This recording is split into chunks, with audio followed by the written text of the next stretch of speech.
Hi all and welcome to another week of the Truth, Honour and Integrity Show. My name's Thomas Williams and tonight is December the 21st, winter solstice.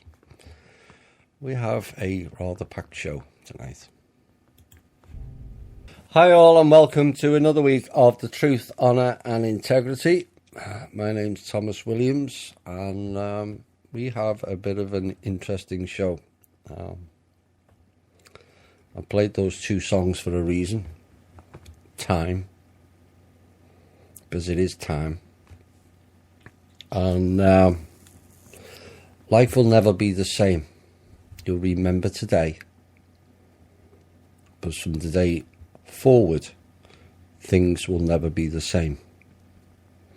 We'll have more details on that later in the show. Right, let's get into the run-of-the-mill stuff, the emails and the links, and some of the news that's been going on. Where are we? Email for the show, truth.honour.and.integrity@gmail.com. So if you want to put some questions in for the show, or some comments, or complaints, or whatever, it's in there. So truth.honour.and.integrity@gmail.com. Link for the show is www.spreaker.com/user 8955881. And we have the articles website, which is thinkdifferent.thepeoplesclub.org.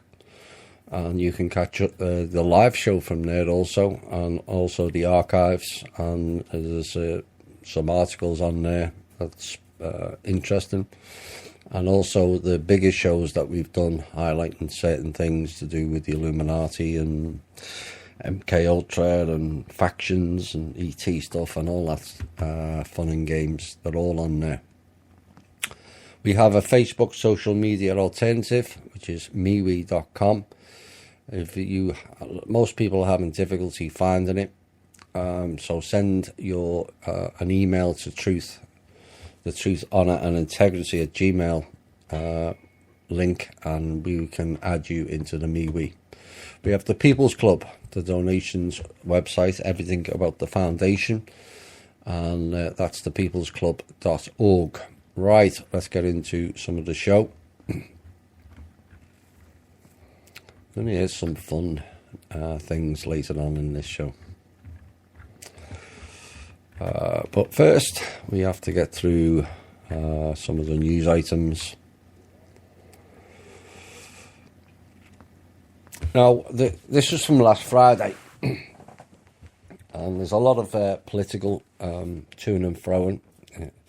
Is Flynn okay? Is Mueller okay? Is this one okay? Is that one okay? And quite honest, it's all a bit of a mishmash.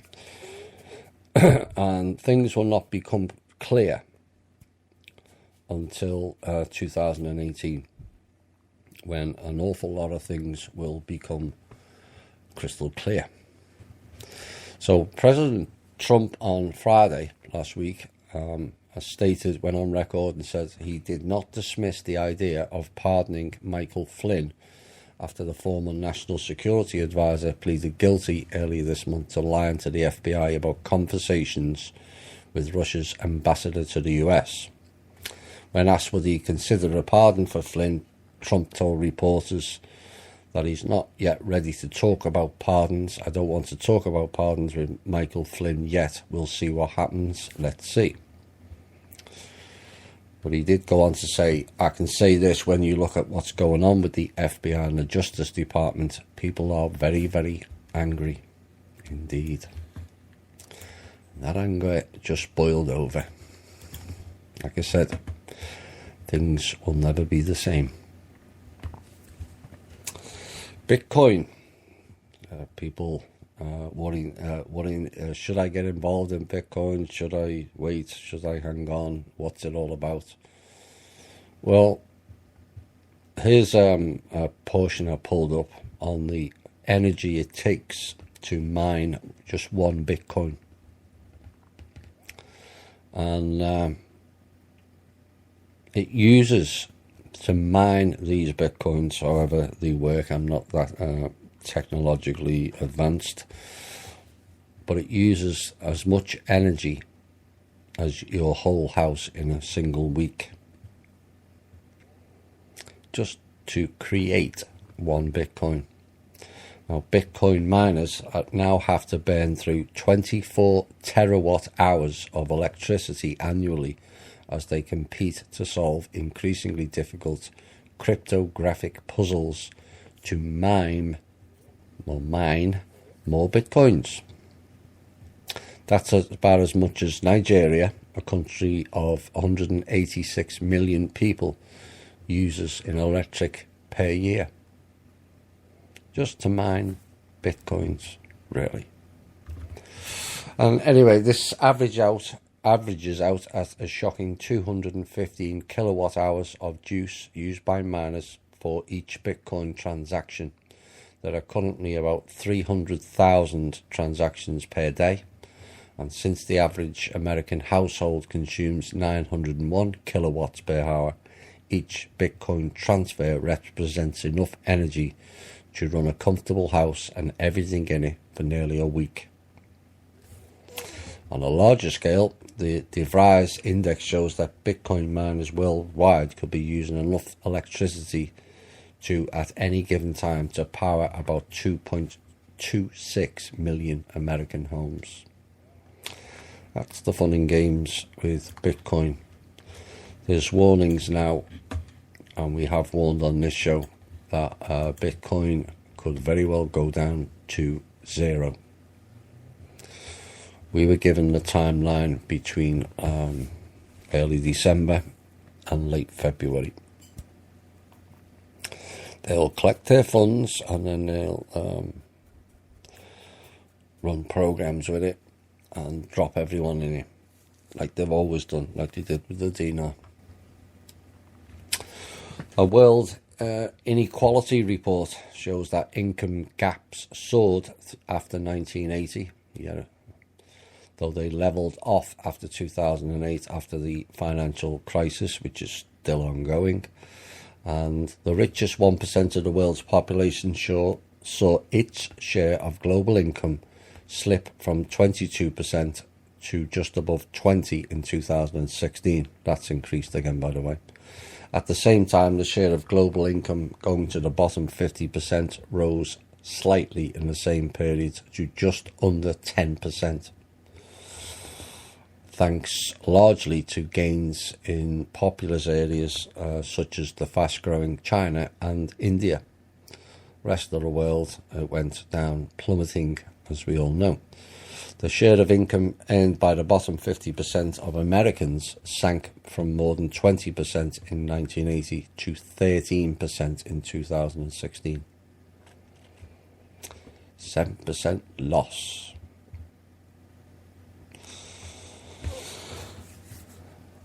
Venezuela. Of course, we've highlighted some of the issues going on in Venezuela. They're having a currency crisis. The World Trust tried to put some money into them a while back when it first started, and the clowns blocked it. And so the people having a big problem being able to buy anything. The currency has gone through the roof, and it's also rather scarce. And actual cash is tough to find in Venezuela these days. So residents in the capital last Friday unveiled their own currency. That'll be fun, won't it? THI currency. Everyone else seems to be doing it. The panal, which means honeycomb in Spanish, can be spent in just a few stores. But residents of one neighbourhood desperate for spending cash said they welcome the idea proposed by pro-government groups. There is no cash on the streets at all, said a 36-year-old housewife who plans to use her freshly printed panals to buy rice for her family. And she went on to say this currency is going to be a great help for us. Basically, they've created a currency that where people will earn those currencies by doing work or by selling goods, and it can operate in a certain number of stores. When it gets that bad, you can have all the supplies you like, but the shopkeepers can't sell anything because it costs wheelbarrow loads of money just to buy a loaf of bread. So kudos to this group. They've created their own money, and they're seeming to prosper. So amid triple-digit inflation and in currency meltdown, there has been a run on cash in Venezuela, and buying common items such as toilet paper or paying a taxi driver requires stacks of the official currency called the Bolivar. President Nicolas Maduro recently announced that Venezuela is launching a national digital currency called the Petro, which is similar to Bitcoin. Really? But he has offered few details. Salvador Salas, a community leader who unveiled the Panal, which is the new currency, said its circulation is limited to one poor neighbourhood currently. Initially, 62,000 bills had been printed in ones, fives and tens, and the coloured bill has a picture of the late President Hugo Chavez wearing a red shirt with his arm raised as if giving a fiery speech, and one Panal is equal to 5,000 bolivars, or about $1.50 at the official exchange rate. So they're planning on trying to help themselves. The way situations have been going, I did say have, this is the situation all of us would face. Which is why I've warned in recent shows, keep hold of your cash at all times until we get a full-on announcement of real change.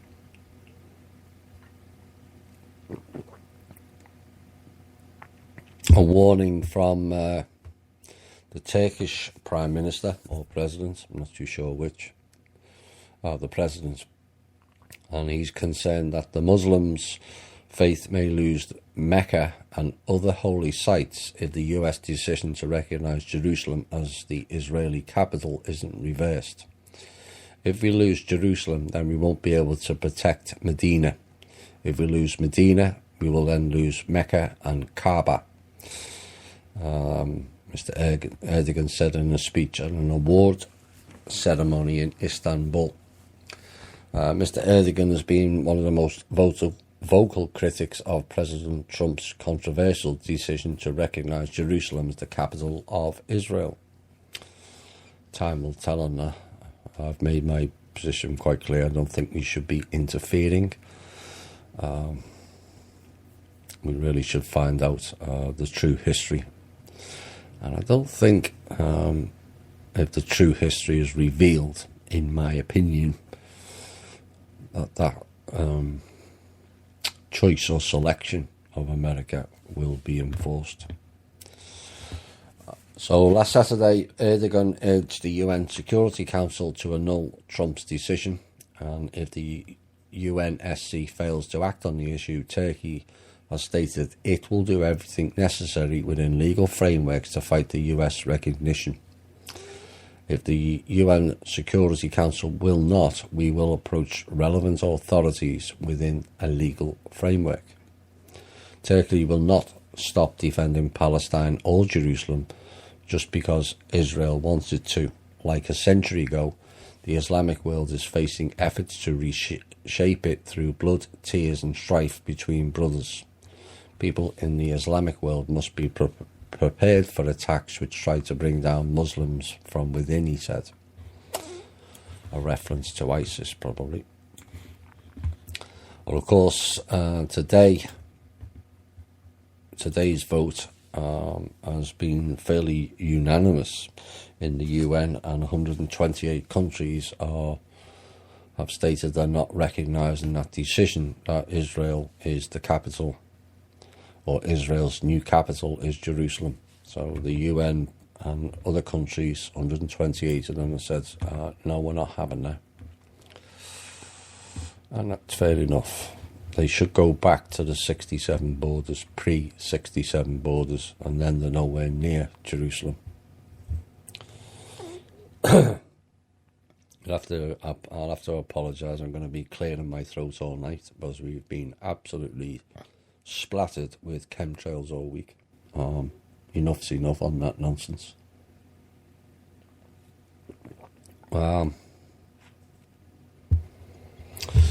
So this came up, or is coming up this week, and I'm going to make a point about this because it's more programming and more guiding the narrative.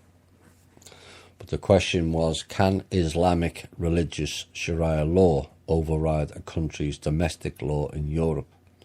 Same could apply in the United States, and that is a question the Grand Chamber of the European Court of Human Rights is weighing up this week.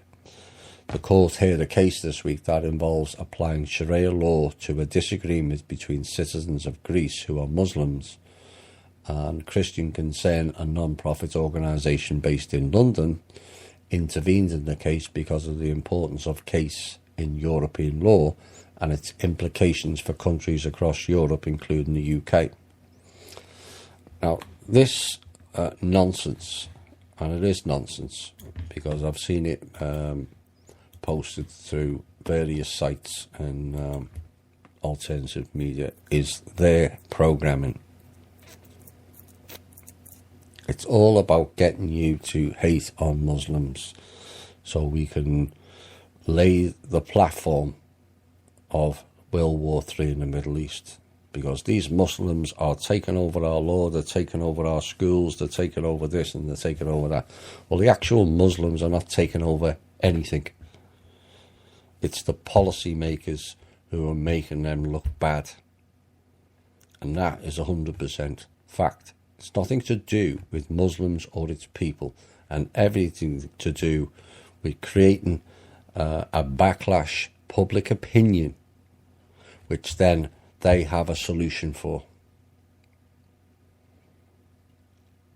They've pulled this stunt over and over again. Don't fall for it. Muslim people are not interested in wiping us out. Are there a few bad apples in it? Absolutely. Same as every other race and colour. Bad apples everywhere.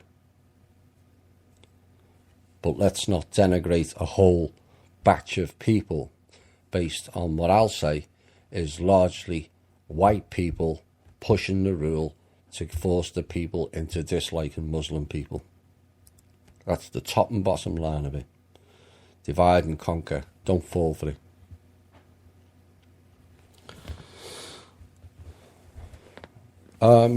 Michigan State University, and a professor there has found that the United States government may have misspent, in inverted commas, 21 trillion. Indeed. I would suggest it wasn't the United States government. It was those who operate in this country under the guise of government, but in essence have nothing to do with this country. They don't have any congressional oversight. Nothing. They just collect our funds. There's a whole list of them. All the 3 letters, all the 4 letters as well. No congressional oversight. That's where your 21 trillion's gone. And yes, they'll blame the puppets in the White House. We'll have more on that later. The papers supporting the study briefly went missing. Go figure. Must have the same attorney as Anne. All their papers go missing, and emails and various other things.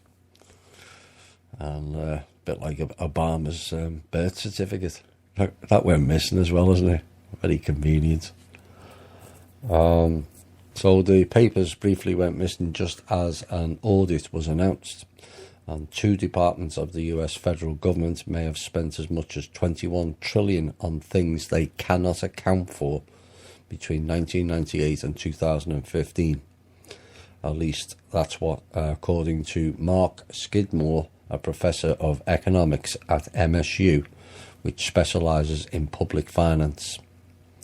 The research was triggered by a hearing which featured Catherine Austin Fitts, a former assistant secretary in the HUD, or the HUD, in the first Bush administration, saying the Inspector General found $6.5 trillion worth of military spending that the DOD couldn't account for.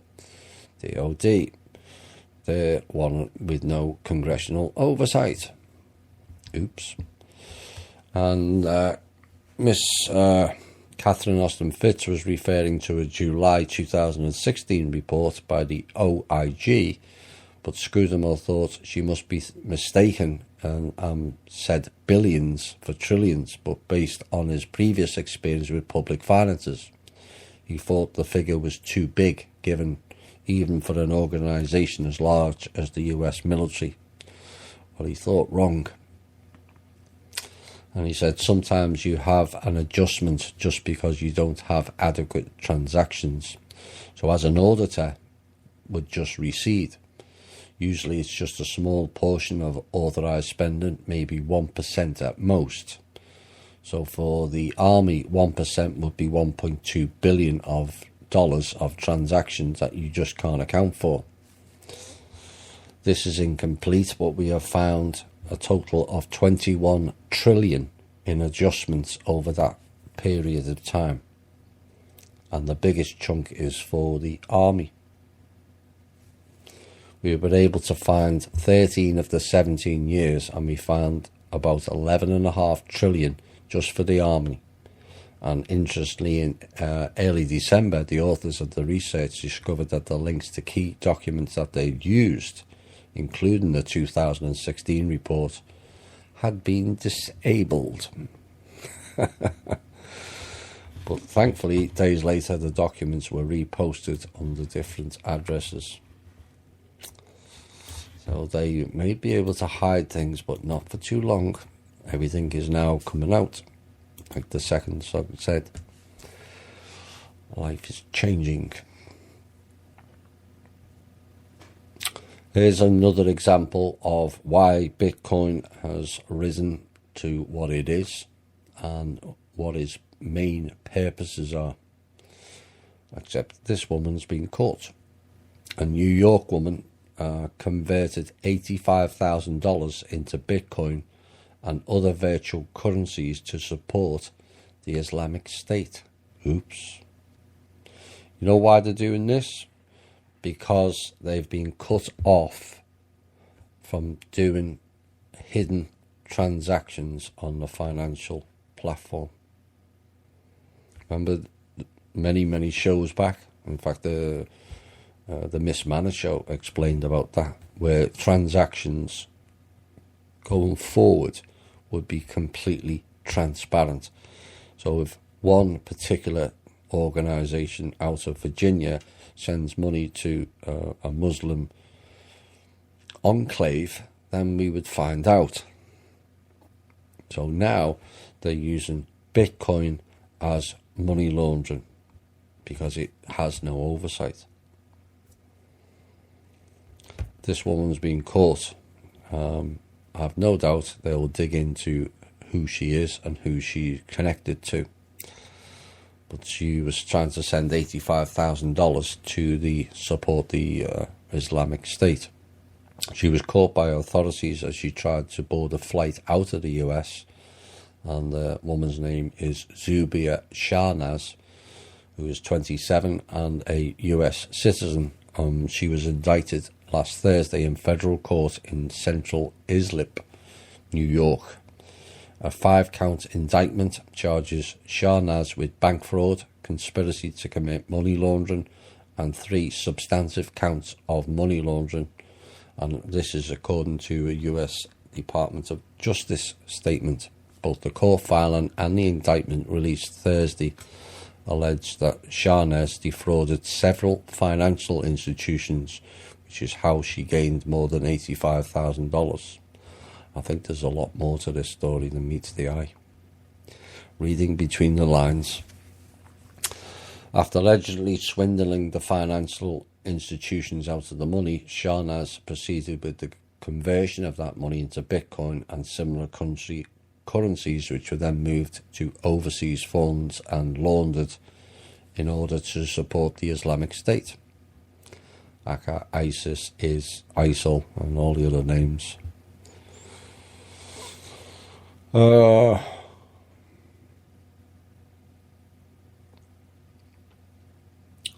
are we next? Dallas. This doesn't surprise me in the least. For those of you with long memories, I did this show just before Christmas. This was with Drake, highlighting the issues facing cops going forward unless they made a proper choice. You either with the people, or you continue to prop up the system and pay the price. I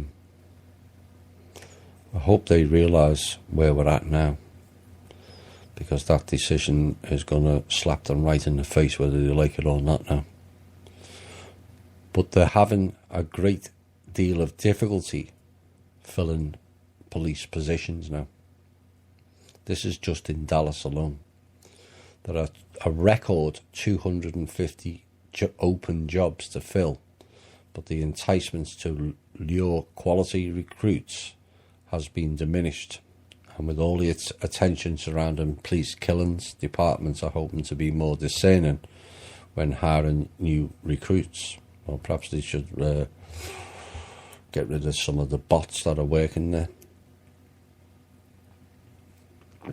All of this has been forced on Dallas Police Chief Renee Hall to consider more creative recruiting strategies. The recruitment shortage that's occurred as a result in some areas is forcing police departments to develop creative strategies for trying to lure millennial recruits to the force. And they're planning to roll out a program that will give a total of 4 to 6 days off for officers that recruit someone who is hired and graduates from the academy. Oh boy, they're desperate. So it's getting desperate, as no one wants to do a cop's job anymore. Wonder why? I think it's fairly obvious. It was rhetorical.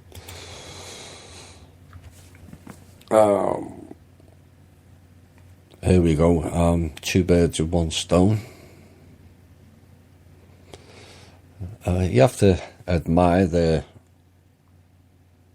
attention to detail and being clever in their strategy. Except they haven't been clever enough, but they do take advantage of situations. And here's the latest thing they're coming up with. A group of scientists and engineers headed by former officials from genetic research firm Illumina, nice name, think they have a novel approach to getting people to send in their DNA tests for research purposes. Yeah, right. And they have decided that if they do that, they will pay them in, wait for it, cryptocurrency. Oh my word. So starting in the first quarter of 2018, people who buy DNA tests will be able to send their information to startup company Lunar DNA. It's all about the moon. In exchange for Lunar coin, or provided by lunatics. Well, you have to be pretty stupid to get involved in that. Oh my. And the idea is that people whose DNA information is sold to pharmaceutical companies for R&D should be compensated. Really. DNA testing companies such as 23andMe already offers users the ability to share their information like the other choice, but doesn't pay them for the privilege. 23andMe then sells user information to companies such as Genentech. We view that as an asset and want everybody to realize the value of that asset, said Michael Vitz, a Luna Coin co-founder and the project's cryptocurrency expert. Oh dear. They desperately want your DNA. I wonder why. You know, let's get with it, people. I would rather not know whether I'm 8% Irish and 65% German and 43% Spanish and 100% off-world than give my information and DNA to these goons. Because they're doing all kinds with it. And then they're going to give you AI, fresh air, cryptocurrency as compensation. Oh dear. World's gone mad. Completely mad. This is like, obviously, all their promotional stunts hasn't worked. It's a bit like the flu jab. All their promotional stunts hasn't worked. Now they're paying you to have the flu jab. Does that not tricky anybody? I know I'm speaking to the choir here. I'm talking about the idiots outside of the awake community. Oh, great. I'm going to get $25 for the flu jab. Yeah, I'll have it. Good luck with that when you get rather sick and maybe die. Was it worth $25? You're too cynical, Thomas. Yeah, right. I'm just not stupid. Right, where are we next? I think last two news pieces, and then we're going to a music break, and then we're going to have some interesting things and some op-eds and opinions and whatnot. By 2027, over half of all Americans, 53%, would pay more in taxes under the new tax bill agreed by the House and Senate Republicans. This is according to new analysis by the Tax Policy Center. In 2027, that year, 82.8% of the bill's benefit would go to the top 1%, which is up from 62.1% currently, under the current Senate bill anyway. So the benefits of the taxes would go up 20.7%, the top 1%. And even in the first years of the bill's implementation, when it's an across-the-board tax cut, the benefits of the law would be heavily concentrated among the upper middle and upper-class Americans only, with nearly 2/3 of the benefits going to the richest fifth of Americans in 2018. That's what it says.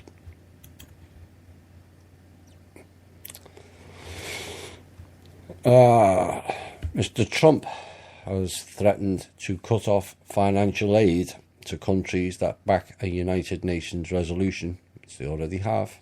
So, I pick these news items up during the week, and sometimes we have to change some of them. And opposing the recognition of Jerusalem as Israel's capital, Mr. Trump took that step amid international criticism. But he went on to say they take hundreds of millions of dollars and even billions of dollars, and then they vote against us. Well, that's, kind of get mixed up of needs. Well, you basically there, and I don't agree. What he's saying is, we give you funds, so you have to agree to us. That's like like what the UK used to do in the UN, where we give you back the illusion of independence from all the colonial Commonwealth countries that Britain owned, via the Vatican, I might add. And likes of Hong Kong was given back to Hong Kong, India was given back, Pakistan, even Palestine. But the condition for handing it back is they have to vote with what's called the mother country in the UN. So Britain in the UN had 52 or 53 votes, while every other country got one. And this smacks of the same. You know, there's the fact that, about 55% of the countries around the world have voted against Israel taking over Jerusalem as its capital. Tells you all you need to know. People have had enough. So Mr. Trump is putting himself in a corner he may not be able to get out of with that decision and that type of rhetoric. I hope he thinks about that again. Maybe he's under threat. There's that possibility as well, where he has to say it. Who knows? There's an awful lot going on, and threats and recriminations. So, but my opinion on is it's wrong, and that region belongs to Palestine. It always did.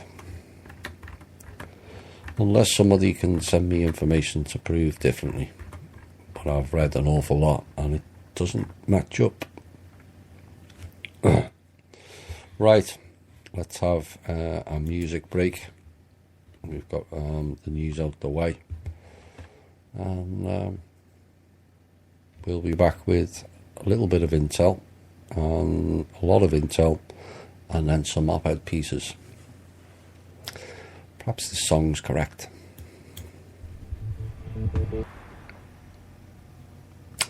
Hi all and welcome back. We have a little bit of intel and a large portion of intel. Some of the intel that's been put out hasn't been of value, in my opinion. I've watched it unfold. We've looked for confirmations on certain things, and they weren't forthcoming, and so they didn't go into the show. I've said all along, I'm going to stand by the name of the show and not just put out hopium. We've all had far too much of that. That's never come to fruition. But the direct intel today is the Atlanta incident was and is now 100% confirmed as a test. And they're testing as to how chaos will play out if they disrupt this or if they disrupt that. And this is a whole series of events that certain clowns in this country are planning. Lots of things. We hope that most of them, if not all of them, are prevented. Now, a lot of people may not remember, although some of you, we do have some members that live down the Gulf Coast of Florida, but we had the power outage right down that coast for a period of time. There's been other regions around the country suffering the same. Again, these are the clowns testing things, where if they can shut this down, what happens here, and how can we move certain things and enact certain things. So Atlanta was 100% test of them trying to implement chaos.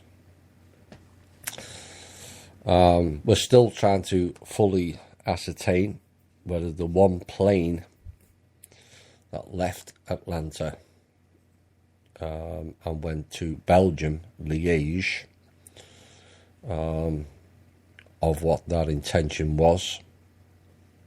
Mr. Netanyahu was in Belgium recently. I don't know whether he's still there. Maybe that's a link. Maybe I'm putting two and two together and making five. Like I said, time will tell whether Israel is involved. I know there's been certain reports that Israel is involved in the original flight from Mexico, but we are trying to get further details.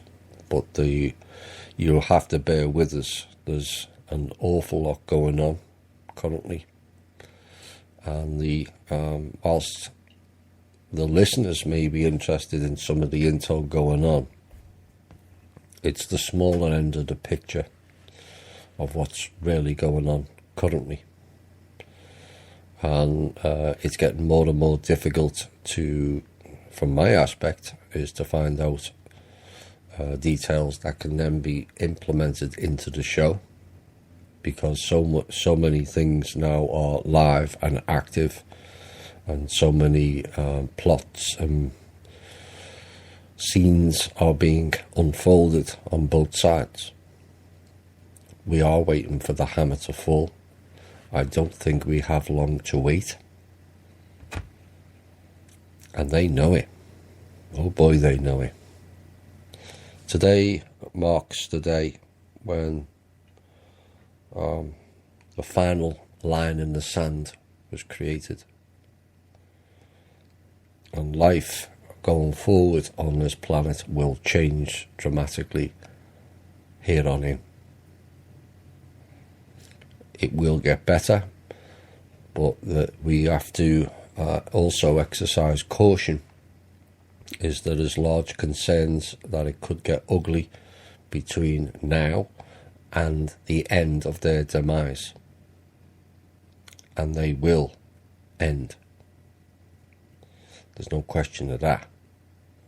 But it's what happens in the chaos and confusion and possible false flags and other scenarios of dropping foreign troops on our soil, and whether they'll be allowed to implement it and what will be the outcome of that. Because there's fun and games. There is UN troops in the Chicago region. They're not active yet, despite some reports. There is UN troops in Atlanta. There is also UN troops in San Francisco and also Phoenix. So they are, in essence, poised. But the reality is they do not belong on our soil, period. I don't care what government instructed them, and I'm not suggesting it's the current one either. They do not belong on our soil, and should they be implemented, I expect full support from military and American people to remove them from our soil, because if they are implemented,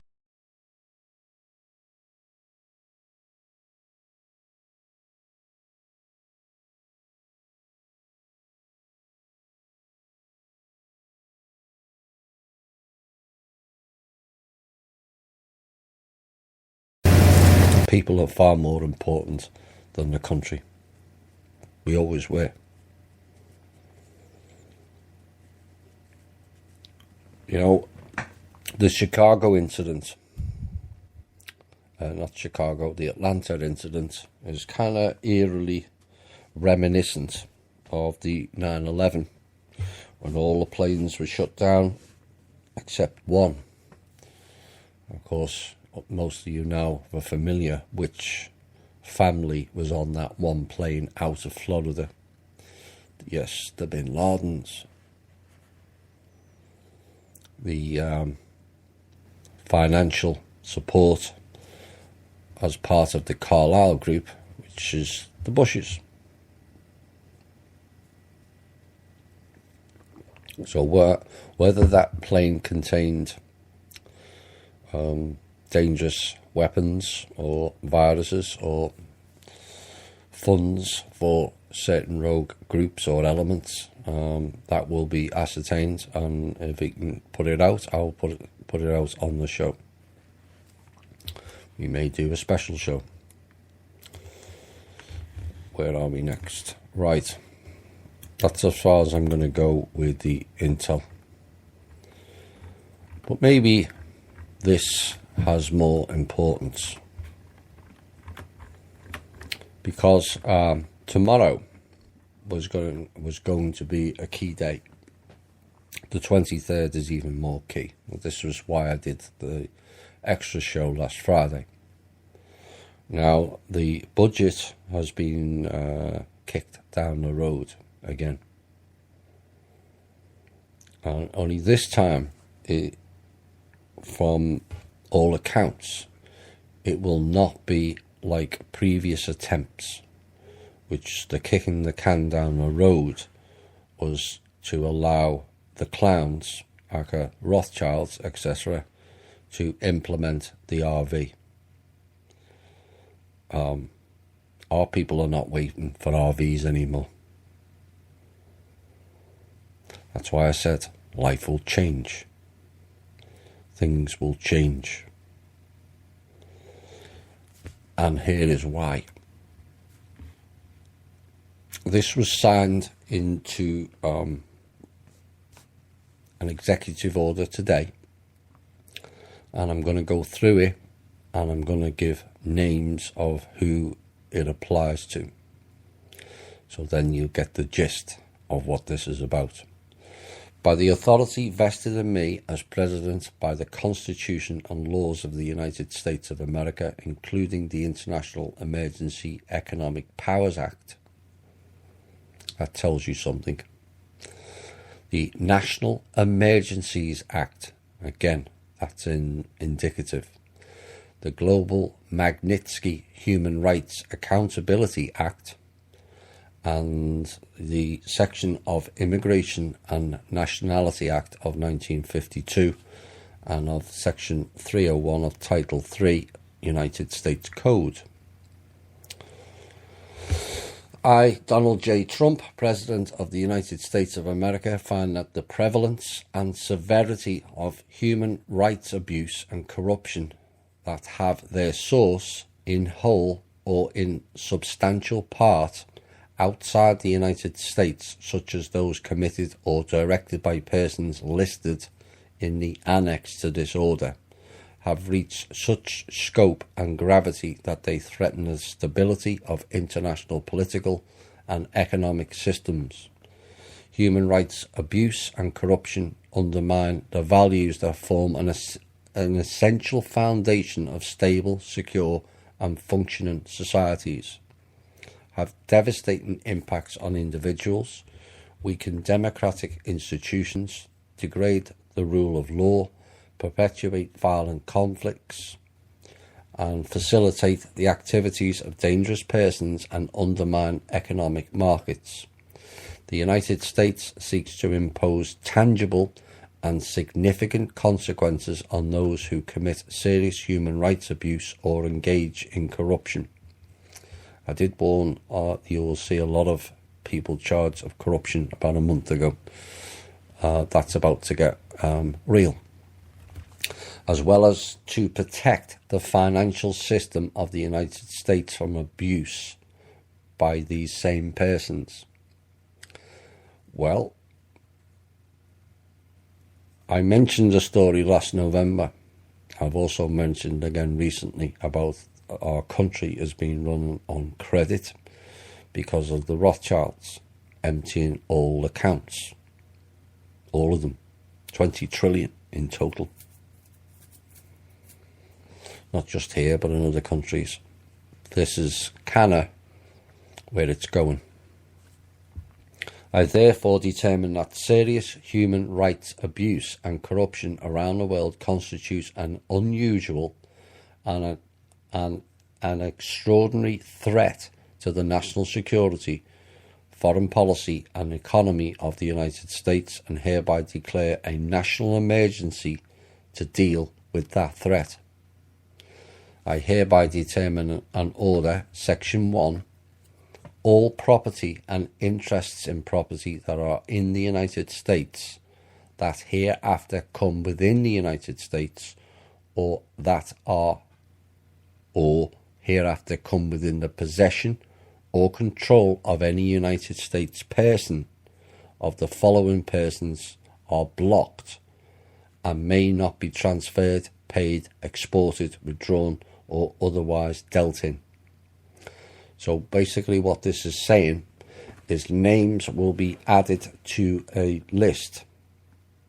Those people are not allowed to sell those properties off or transfer it or will it to other people, transferring it to certain foundations, a common practice for laundering money. We all know what foundation that is. So the person listed in the annex to this order includes any foreign person determined by the Secretary of the Treasury in consultation by the Secretary of State and the Attorney General. And they have to be, these are the conditions: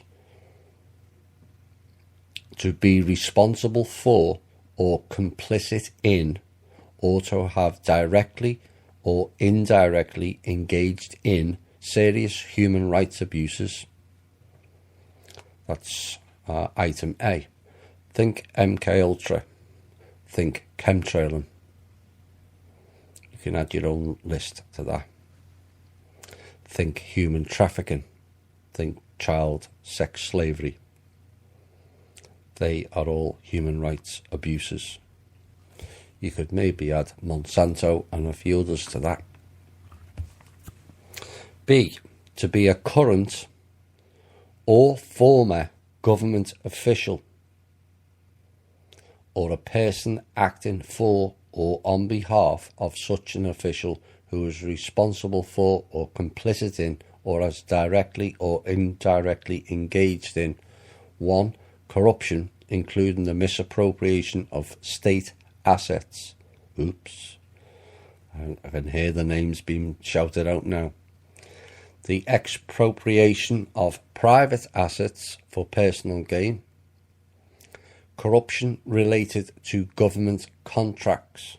Oops. Think Raytheon. Think Northrop Grumman. Think Bechtel. Think Serco. Think Halliburton. Or the extraction of natural resources. Think Anne. Think Obama. Or bribery. Think all of them. Like the ones who signed off on the Paris Climate Treaty. Every government official that signed off on the Paris Climate Treaty was bribed and took the bribe to do so. We have the evidence. So that item B, to be a current or former government official. Think of the names in there. Bush, McCain, Rumsfeld, Cheney. Item 2, the transfer or the facilitation of the transfer of proceeds of corruption. Fairly widespread coverage with that. But I would ask people to think 15 trillion of our money that went to pure heart investments, aka the Rothschilds. Oops. Item C, to be or have been a leader or official of 1. An entity, including any government entity that has engaged in or whose members have engaged in any of the activities described above. Human rights abuses or corruption or extraction of natural resources or corruption related to government contracts, misappropriation of state assets, and the expropriation of private assets for personal gain. 2.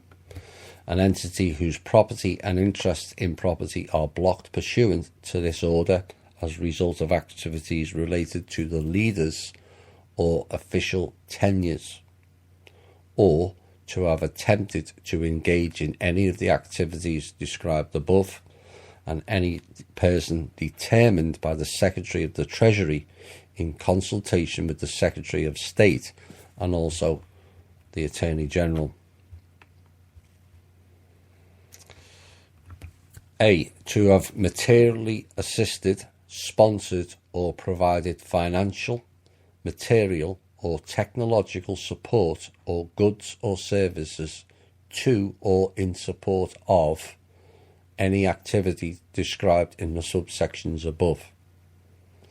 So anyone who's been sending donations to certain foundations who have been involved in transferring and money laundering,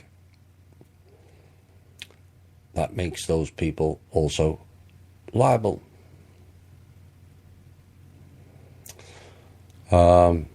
Including any conducted by a foreign person, because there's outside interests involved.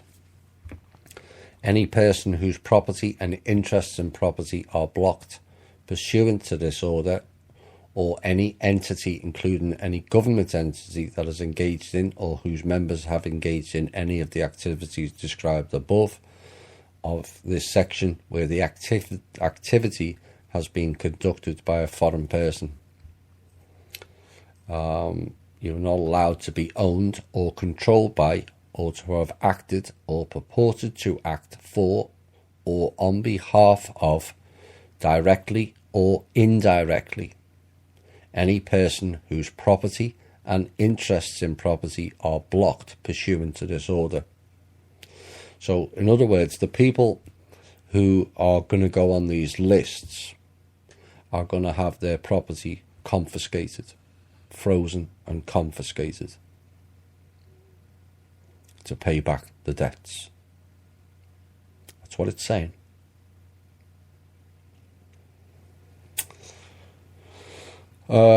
Prohibitions in subsection A of this section apply except to the extent provided by the statutes or in regulations, orders, directives or licenses that may be issued pursuant to this order, and notwithstanding any contract entered into or any license or permit granted before the effective date of this order. Now, one of the issues is I hereby determine that the making of donations of the types of articles specified in section 203 by, to, or for the benefit of any person whose property and interests in property are blocked pursuant to this order would seriously impair my ability to deal with the national emergency declared in this order, and I hereby prohibit such donations as provided by section 1 of this order. So what they're saying is you are not allowed, is to the clowns, you are not allowed to make donations to people that have been put on this list. So in other words, they're going to sink them. The making of any contribution of provision of funds, goods or services by, to, or for the benefit of any person whose property and interests in property are blocked pursuant to this order, and receipt of any contribution or provision of funds, goods or services from any such person. So in other words, for argument's sake, let's use Anne, Hillary Clinton. Certain clowns, if she became pursuant to this order, the Bushes et al. Couldn't provide them with funds to keep going. or services or goods. None. Any transaction that evades or avoids has the purpose of evading or avoiding, causes a violation of, or attempts to violate any of the prohibitions set forth in this order, is prohibited. Any conspiracy formed to violate any of the prohibitions set forth in this order is also prohibited. Now, the rest of it is kind of to do with the meaning and words of, but the description is entity, means a partnership, association, trust, joint venture, corporation, group, subgroup, and other organisations that comes under the term entity, an individual or entity. So these are not just individuals, these are corporations, the larger Rogue Trust Foundation, of course we know who owns the largest one of them, any joint ventures, any partnerships or associations, subgroups, of course the subgroups of the Bilderberg groups and the subgroups of the corporate giants. They're all included.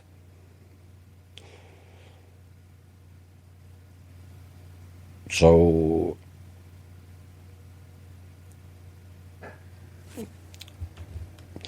it states here, section 7, for those persons whose property and interests in property are blocked pursuant to this order, who might have a constitutional presence in the United States, I find that because of the ability to transfer funds or other assets instantaneously, prior notice to such persons of measures to be taken pursuant to this order would render those measures ineffectual. I therefore determine that these measures to be effective in addressing the national emergency declared in this order, and there need be no prior notice of a listing or determination made pursuant of this order. The Secretary of Treasury, in consultation with the Secretary of State, is hereby authorised to take such actions, including adopting rules and regulations, and to employ all powers granted by me by IEEPA and the Act as may be necessary to implement this order.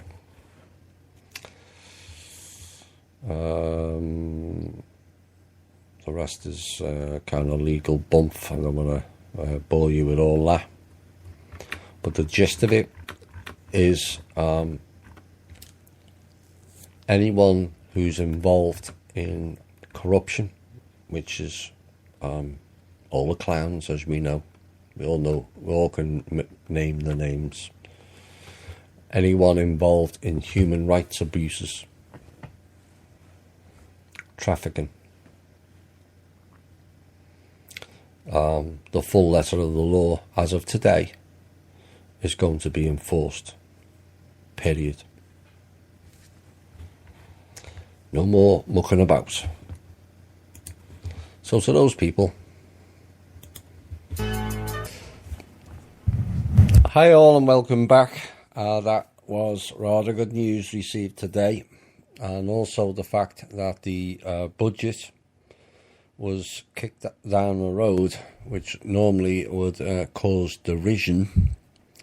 There is a reason behind that, but it won't be to give the clowns more time to implement their pile of bullshittery that they will never deliver.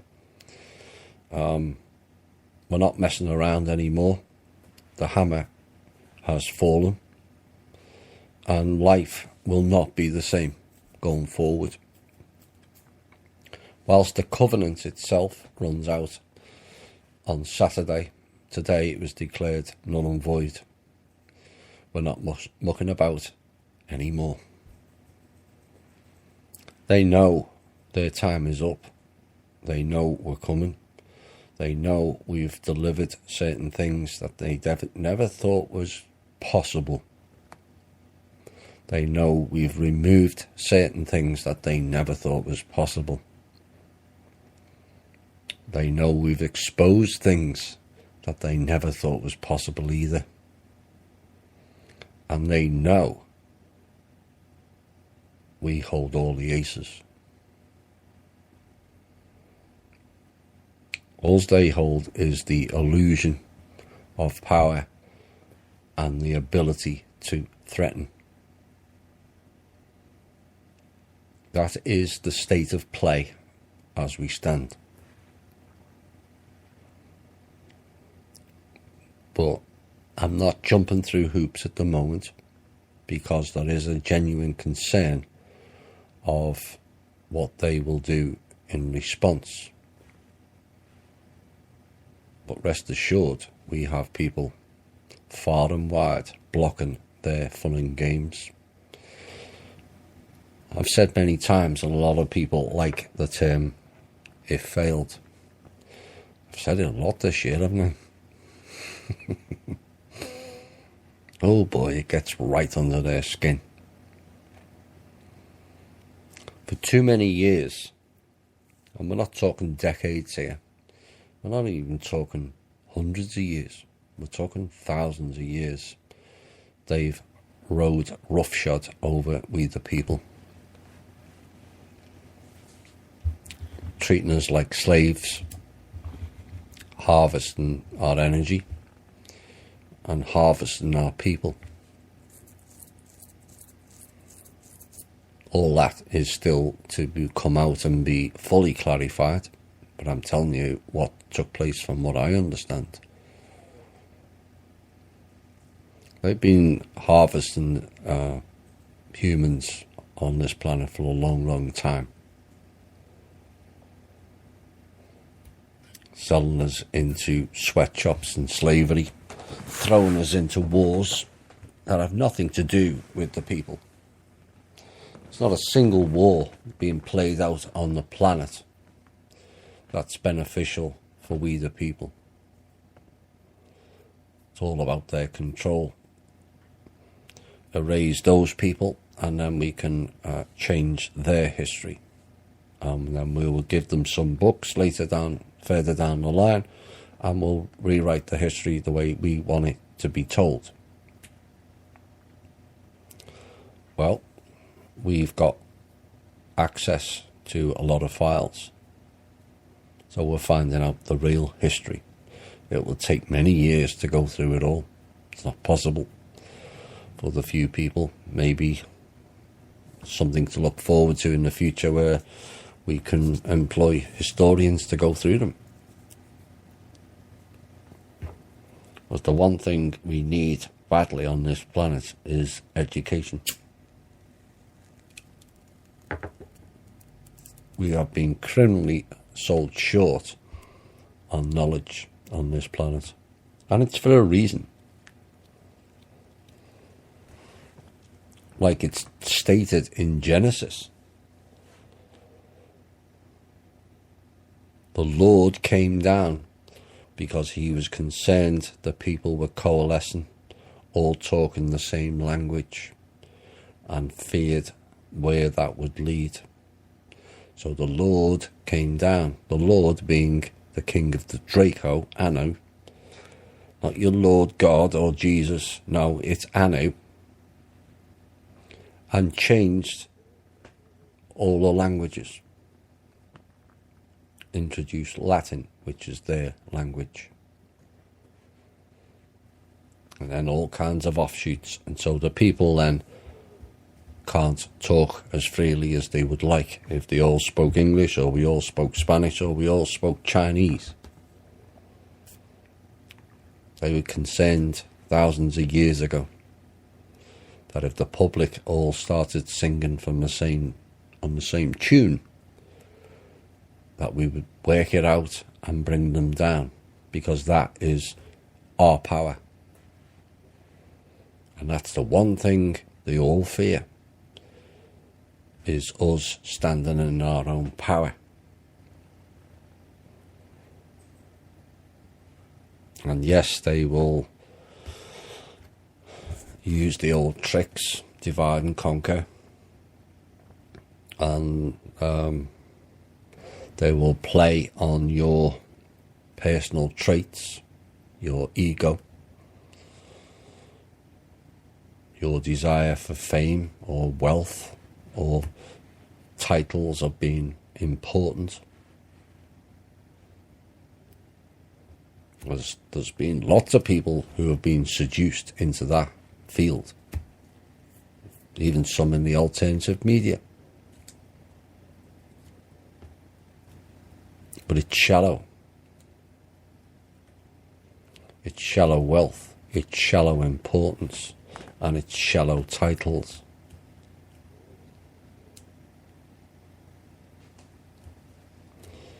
You know, you can stand there and be important with a badge and act important, or you can stand there with no badge and be important. Big difference. Are you doing something that is important, or are you just acting important because you've got this badge or you've got this title or this bloodline? When it all comes down to it at the end of the day, all of those systems will be rendered mute, null and void. So when you realise you're just as important as anybody else, then the game's over. It's game over. You know, I've spoken about on this show many times about doing things simple. Keep it simple.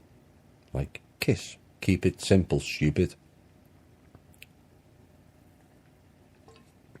Because everything is simple in this life. Nature's simple. So why is our life so complex and complicated? Because that's the way they want it to be. Chaos.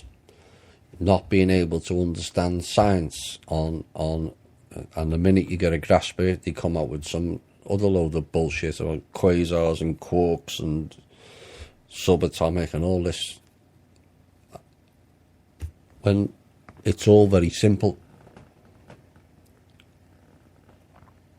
It's just all fancy names to make them appear to be important and above you, when in reality you can get someone without a science background who comes up with simple solutions that more times than not appear correct and turn out to be correct.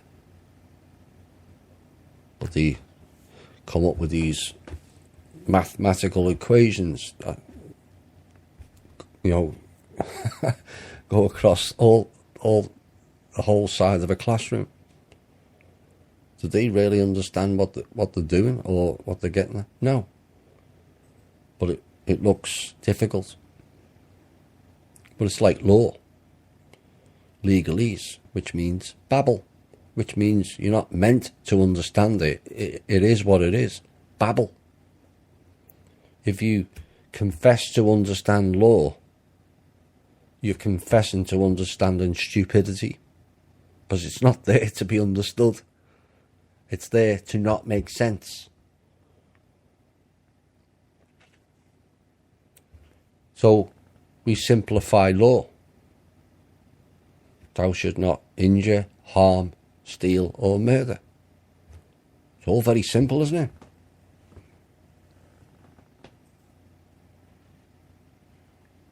If everyone becomes personally responsible for their own behaviour and to act responsibly in your own environment, there's no need for any laws.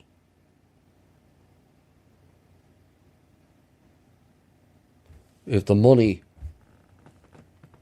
or whatever form of value is put forward is dispersed fairly, then there's no need for all the crime. Will there always be criminals? Probably. But their behaviour will become more highlighted because they become a very tiny minority, and not whole towns and cities like currently that are run and operated by the ganglands. No need for that. You know, there's been a lot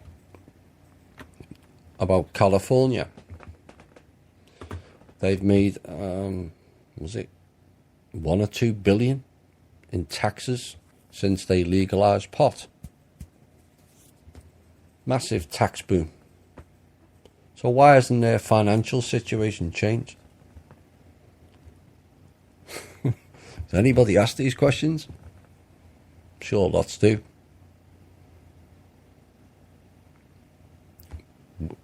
An extra 1 to 2 billion has gone into that state, and yeah, have the people seen any benefit of it? No. You know, the issues to do with pot now are beyond a joke. You've got boundaries or imaginary lines on a piece of paper that separate states. That you can smoke pot on one side of the road and cross over to the other side of the road and get arrested in the same country. Is that simplifying things? No. It's making it complicated. And yet again, it's creating another situation of divide and conquer of the haves and the have-nots, even with pot.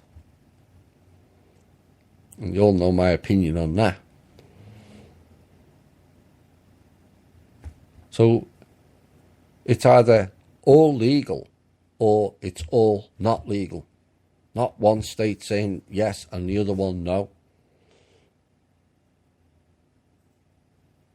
Because there's no walls or fences stating whether you've left Colorado and gone into New Mexico or gone into Utah. You wouldn't have a clue.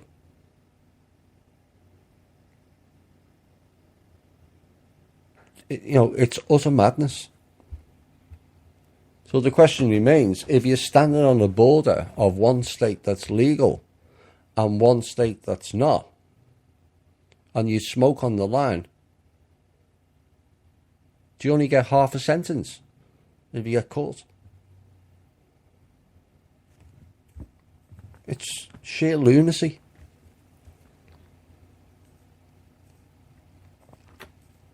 Now, some of the things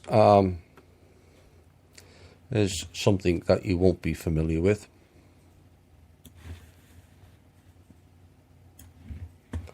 And I've mentioned this before.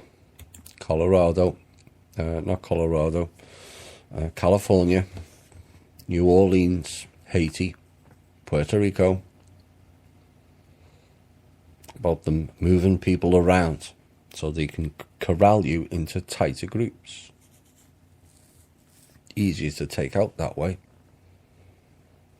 But this is something kind of shocked me, and it will shock you. In the lower 48 states in America, there are 3,007 counties. 3,007 counties. But over 50% of the people live in just 146 of those counties. Oops. 50% live in 146 of 3,007 counties.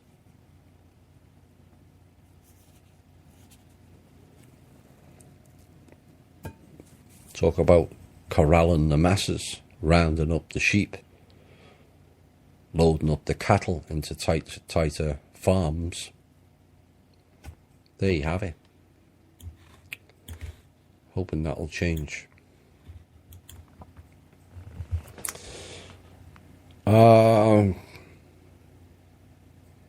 I've got to touch lightly on the sexual harassment stuff that's going on, and the frequency of it, all these claims coming out. And I have to say, most of it is largely, you've got to bear in mind, is done by script people. And by that, I don't necessarily mean the agencies. You got to remember, news media people, actors and actresses, singers or groups, are all scripted people. They're all handed song sheets, or they're all handed narrative to read out, or they're all handed scripts to act in the film. And what they're doing, all these people are coming forward and they're flooding the media, so you all take your mind off the real issues of the pedophilia.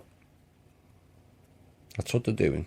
Yet again, they've taken an example of us exposing them, and they've been clever with it and trying to sidetrack it. Don't get involved in this actress got messed with and this one got meddled with. You know, most of these people are failed has-beens who haven't been in the public limelight and suddenly find themselves, oh, I'll say such and such, grab me by the ass and I'll go on, back on. You know, it's a drug to them. Back in the fame limelight. But they're demeaning the hidden purpose of what Pedogate is all about. And they're hijacking the narrative, and I'm asking the listeners to this show and the members in the group to be aware of what they're doing. You know, lots of people like all the drama of what this actress is doing and what that actor is doing, and the big split up, and they're fighting with such and such, all drivel. They're doing the same with the pedophilia. So this week, Gene Simmons has been charged of making lewd remarks and putting his hand on someone's leg and grabbing her butt. Now, that's not really acceptable behaviour. But there was a term, I don't know whether it applies in America. There used to be a load of groups in the UK, who were mainly boy bands, you know, the heavy rock scenes, and they would have a term called groupies, where there'd be loads of girls displaying their chests, and they would love for Gene Simmons or John Bon Jovi or Elvis Presley to grab them by the arse, and then it would be a big, Elvis grabbed me by the arse, or Gene Simmons did, or whatever, or John Bon Jovi went further. Now all of a sudden, that behaviour is not acceptable. When these same people have been throwing themselves at these big stars for years. I'm not in any way demeaning if some people have been rather lewd with females. But what I have an issue with is their demeaning and lowering and distracting and sidetracking. The real issue is not somebody grabbing a chick by the ass. That's one thing. What we're talking about here is having full sexual experiences with children who don't consent. That is a total different proposition altogether.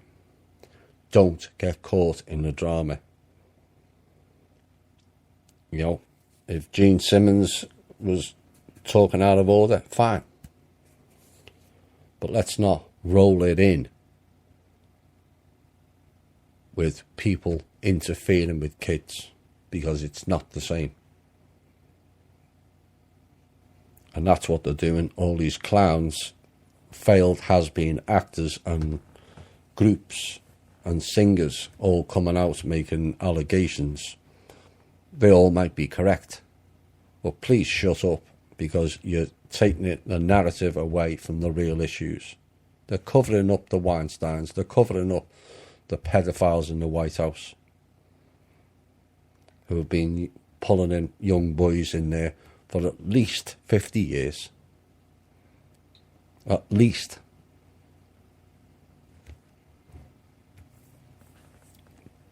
Here's another example of the difference and the sheer arrogance of the way these people operate. A former Ohio mayor with ties to an elite Washington, D.C. pedophile ring, this is the one I've just spoken about, that's been going on at least 50 years, has pleaded guilty in court to multiple counts of child sex crime and has tried this week in court to pass the blame onto one of his 4-year-old victims, claiming she was a willing participant. I mean, holy effing shit. A 4-year-old is a willing participant. Now you understand why I'm not really asked whether Gene Simmons grabbed someone by the ass or the boobs when you've got clowns like this interfering with 4-year-old kids. The two don't mix. And let's not allow them to distort the picture, because this is what needs highlighting. That story got lowered down the stream because it's a whole heap of Meryl Streep defending Weinstein and all this drama. Well, we don't want their drama, because all those people were willing participants in messing with kids as well. All of them. All of them attended ritual events. That's why they were famous. So let's not start feeling sorry because someone grabbed someone's boobs or ass. It doesn't wash with me, I'm sorry. So Democrat Richard Keenan, no relation, was one of the first high-ranking elites to be arrested early this year as part of President Donald Trump's crackdown on pedophilia and child trafficking. I suggest he's not the last, not by a long stretch. You're going to see more of them. Here's another clown, the Pope. And this is related to, as well. This week he held a service, probably a Christmas mass or something. Although quite what they're celebrating is beyond Mabel. He decided in his wisdom to hold a service with a load of kids in attendance. Oh, very good. That's almost, it's his Christmas mass, and Christmas is all about the kids. But why did he do it with a 13-foot long pizza? Really? After all that's been exposed this year? Yes, I'm aware pizza came from Italy, Rome, and is a popular food item. But given the connotations surrounding the word pizza this year, and last year, I might add, is this hardly appropriate at best, and at worst, right in your face, gloating of their heinous criminality? Why do it?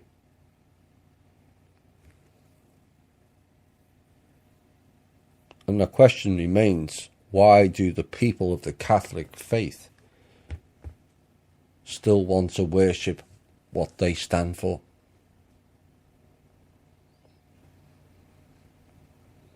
Where are your morals in this?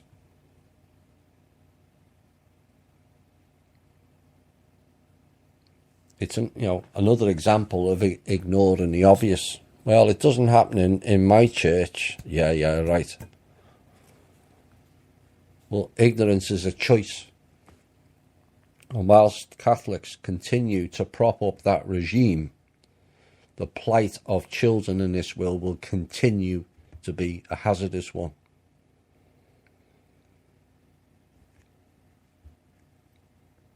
You cancel your faith, because your faith and trust in that program was not worthy. It never was.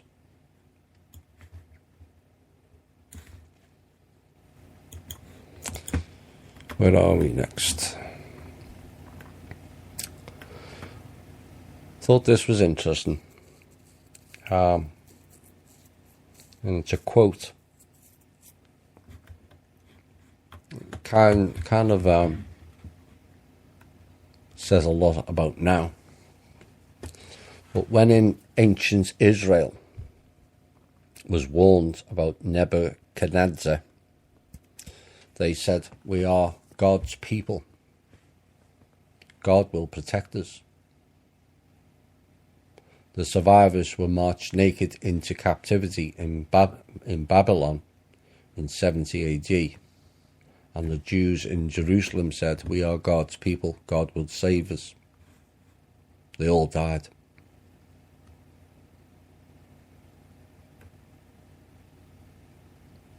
I continually hear good people saying today, "I cannot do anything about it. I leave it up to God.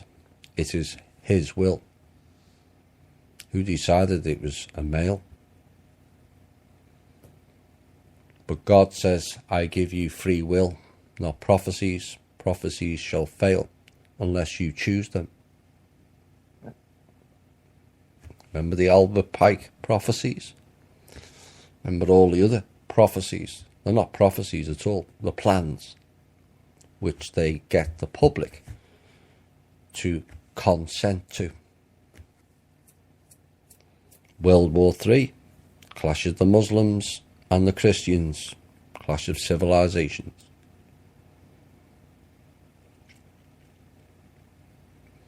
And the response was, if you sit and do nothing while your enemy works to destroy you, you will then be destroyed. Free will is God's will, so be it. And this is kind of what has gone on for a long, long time. Except now we're doing something, and we're doing something real, and we will make the change. I've said before, it's not going to be easy. It's not going to be a light switch event. There will be a series of happenings and things that make you go,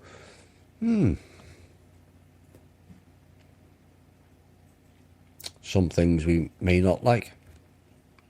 You know, it's not all, I've come up with a lot of ideas in this show, but, I'm just one person with ideas. And so just because all my ideas don't get put forward doesn't mean to say that it's failed or it's not being done right, because I'm just one person who comes up with ideas. I would like to see an awful lot of things done imminently and soon. I all love those words. Like stopping chemtrails, for one. That's human abuse.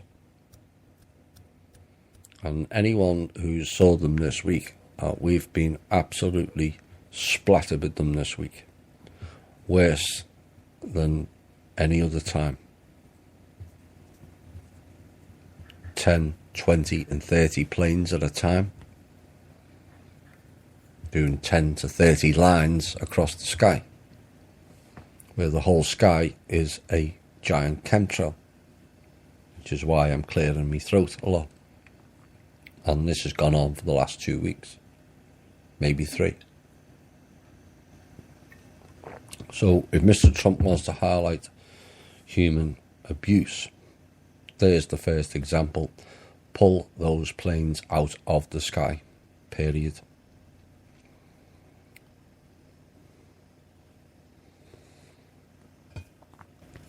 There's things, at least now, with the can kick down the road, people will be able for the most part, to have a Christmas. Because tomorrow we were going to be shut down. That means no benefit payments, no social security, no food stamps. All designed to ruin your festivities.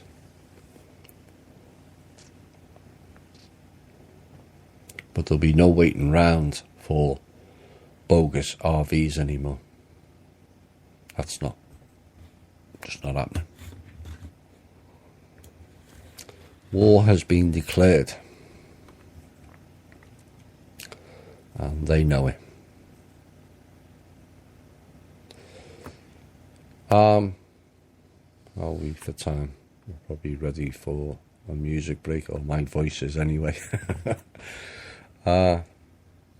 Corey Goode decided to impart some of his wisdom this week. Kind of ironic. Not to me, but he mentioned his alliance. That alliance being SS small p, SS being the most prevalent part, because that's who they are. And Corey admitted himself they were part of the Nazi group. The human breakaway group, all helped by the reptilians, the Aldebrands, with the Nazis in Germany. That's where they got the technology from. So Corey has announced this week his alliance are now saying they've scrapped full disclosure in favour of partial. Really? And, you know, it's kind of ironic, but that's kind of what I was warning of 3 years ago.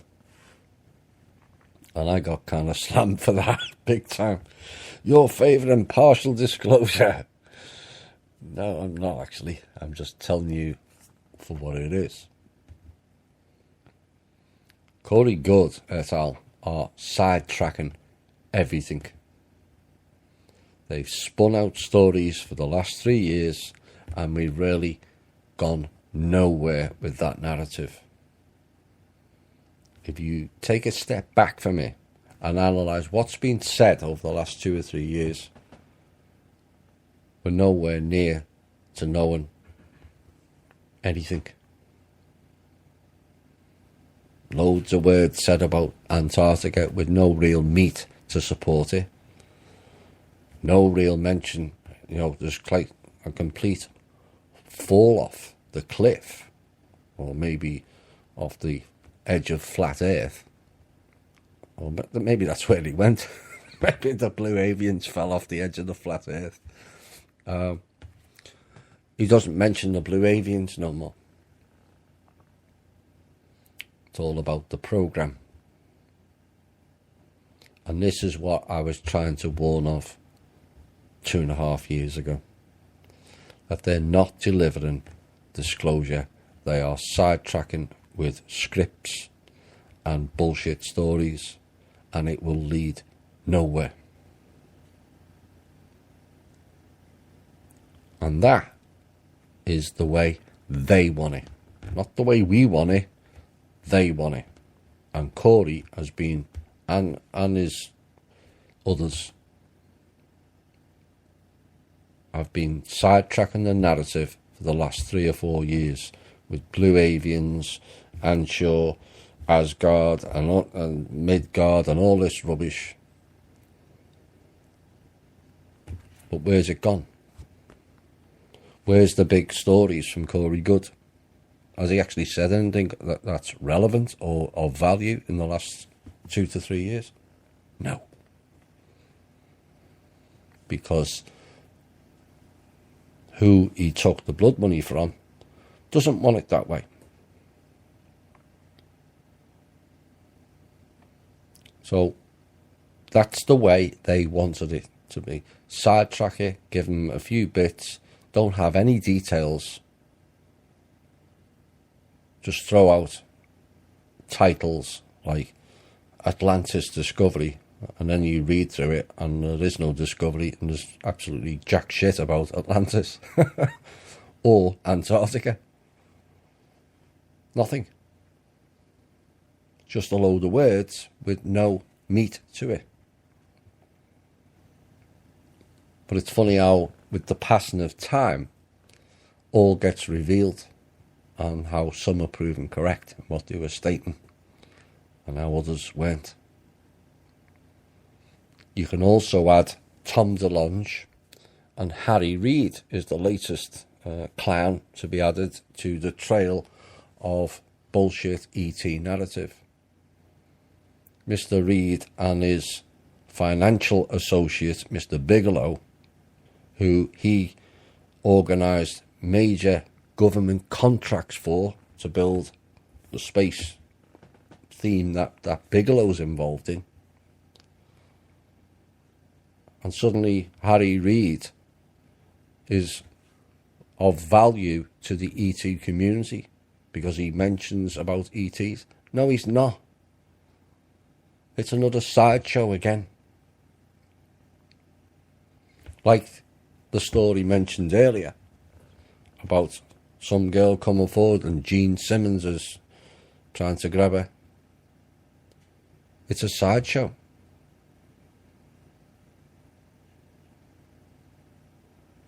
Seen people this week saying, oh look, the mainstream media are covering ET stuff now. They've been covering it for the last 30, 40 years. It's no different. But what they're covering is the sideshow act. Not giving you any relevant details. Like, we're going to get full disclosure soon. Well, no. Not the way you want it. To me, we've already had disclosure, otherwise we wouldn't know about it. So him or the Daily Mail or whatever put it out in the British paper this week about Harry Reid and the jets chasing down. They're old stories, just rejigs. It's not new information. And it's all about providing us with the hopium so we focus on what they want us to do and provide sufficient materials to do so it retains your interest. And then it flatlines. Corey Goode is the prime example. Heightened increase and then it flatlines because he's put out nothing in the last 18 months and neither has Wilcock. Just copied and scripted other people's words. It's another distraction program. It's like the pedogate I mentioned earlier. It's become the same as the RV. It's happening. It's a distraction. And they heighten the interest and then it flatlines. Mass arrests. That may happen, but I'm not promising anything until it unfolds. With the executive order today, there appears to be the will to enforce the mass arrests. But we all want to see the evidence of it, not the promises of it. NESARA and the prosperity packages, heightened interest, and then it flatlines and goes away. And then some clown on a 4-year loop comes back out and go, oh, it's all starting again, the RV, mass arrest, it's all happening this week. Except it doesn't.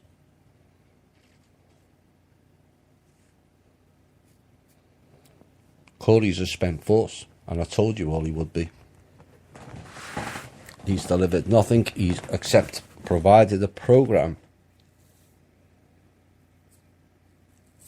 to funnel people's interests away from what really matters while they carry on trampling all over us.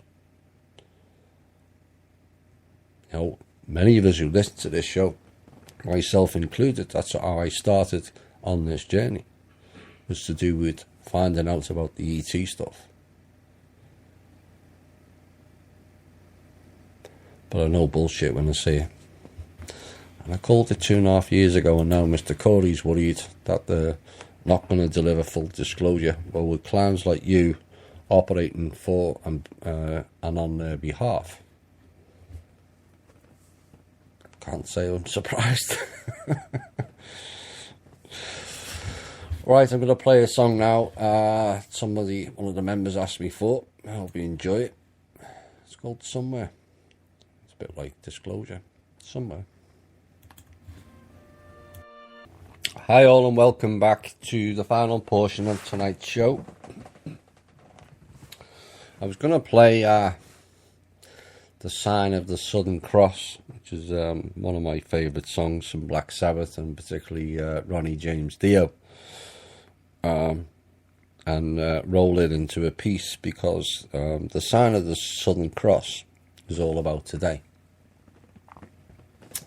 And I've mentioned this story before. Apologies if you've heard it, but there's a lot of new listeners who may not be aware of what takes place on the 21st of December. In certain regions of the world, mainly the extreme hemispheres, the sun goes down on the 21st. It's the shortest Sunday and the longest night. So the sun, S-U-N, not S-O-N, goes down, and it barely gets above the horizon for 3 days, and then on the 25th the sun, S-U-N, is reborn and it ascends into the heavens. Sound familiar? Should be, because that's the Easter story. Not S-O-N, but S-U-N. Now, over the next three days, where the sun dies, behind the sun in the night sky is called the Southern Cross constellation. So the sun dies on the cross for 3 days and is reborn on December the 25th, and the sun, S-U-N, not S-O-N, rises and ascends into the heavens. So it's the sign of the Southern Cross. Nothing to do with Jesus or the story of Easter, which is actually a pagan festival for Ostara. Okay, nothing to do with Jesus. Maybe I'll play that song another time, but with the news today coming forward, I kind of wanted to play more upbeat songs, and plus that request. So that's what we did. The Sign of the Southern Cross. One thing that caught my mind, I was reading this week as we were checking the lottery, which is a lottery for we the people, and a lottery because to me it's another taxation. You know, if everyone put their money they put into the lottery each week into the People's Club, all of us could win every time.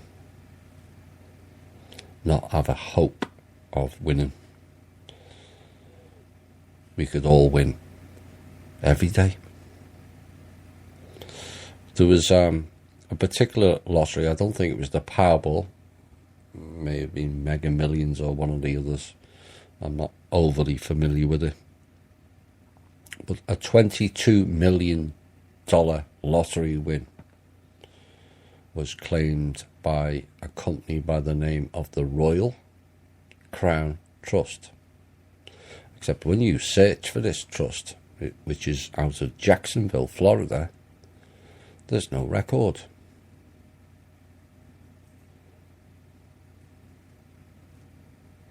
Still want to put your money into the lottery? That Royal Crown Trust has now come up twice, and I'm still trying to find out what was the other previous story. Maybe they claimed a previous lottery win. Royal is spelt with an E on the end.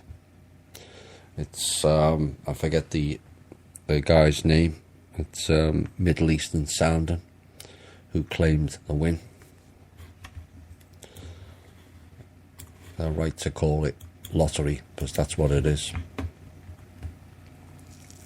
Right, let's get into some Q&A.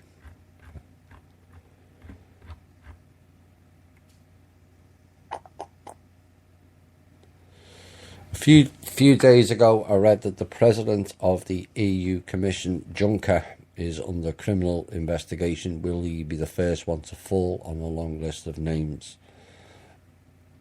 The answer to that is yes. You're going to see a lot done for under the name of corruption. There will be hidden charges, I suspect. Whether they get made public, I'm not aware of at this time. But I think the term corruption and fraud will cover a gamut of issues. Time will tell. But there's already been a number of high-level, governments, people being arrested and put in jail. Or some countries, they haven't even gone after, didn't bother putting them in jail, they just took them out. I mentioned a couple of months ago when the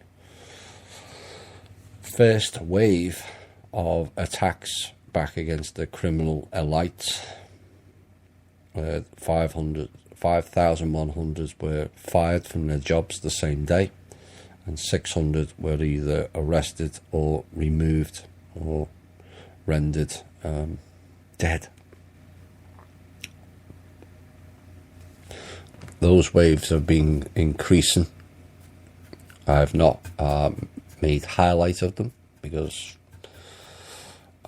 it can hamper operations and put people at risk, and this is not what this show's about. But don't think that wave has ended, because it hasn't. In fact, it's likely throughout the whole of 2018 to increase exponentially. There is an idea out there that when one is struck in negative thought or energies and or fear, there are entities that are feeding off this energy. I guess the term is loosh. The question, when one is raising their vibration via whatever means is their preference and creating positive energy, can this also be used by the same entities? No. That's why you have the term hope. Hold on to positive energy. They can't handle it. Why do you think all the parents left when they woke up? They couldn't handle the frequency. Again, all sounds very simple, doesn't it? Because it is. It's just a matter of getting people to do their own work. It doesn't take vast amounts of funds, it's just a change of your thought process. I've said this many times in the show, think and act different.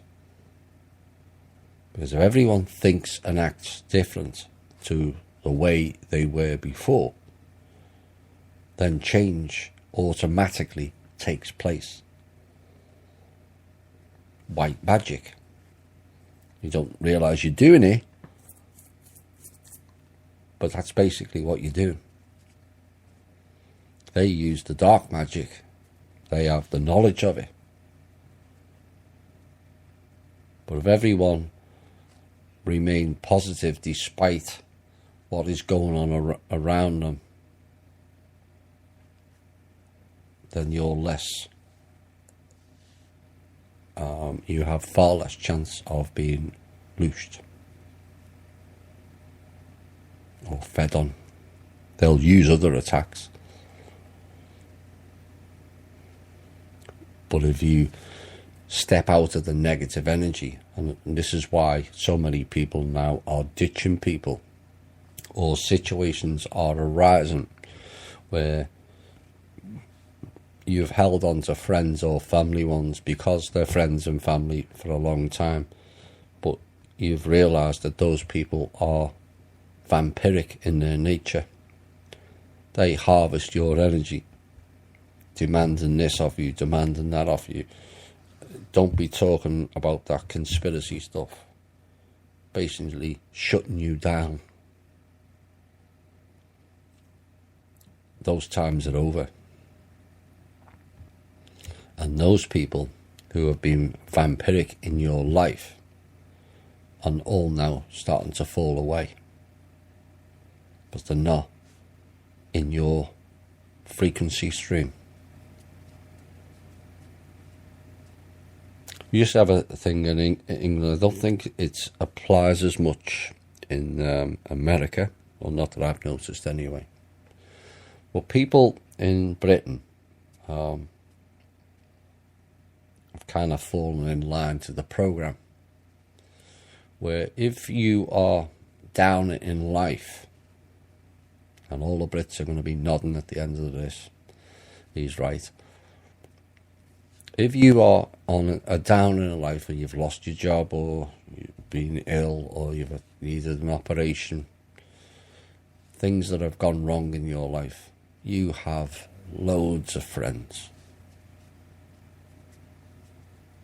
But if you rise above it and go and get a decent paying job, a house in a reasonable area, nice car, go on vacations, suddenly all those friends vanish.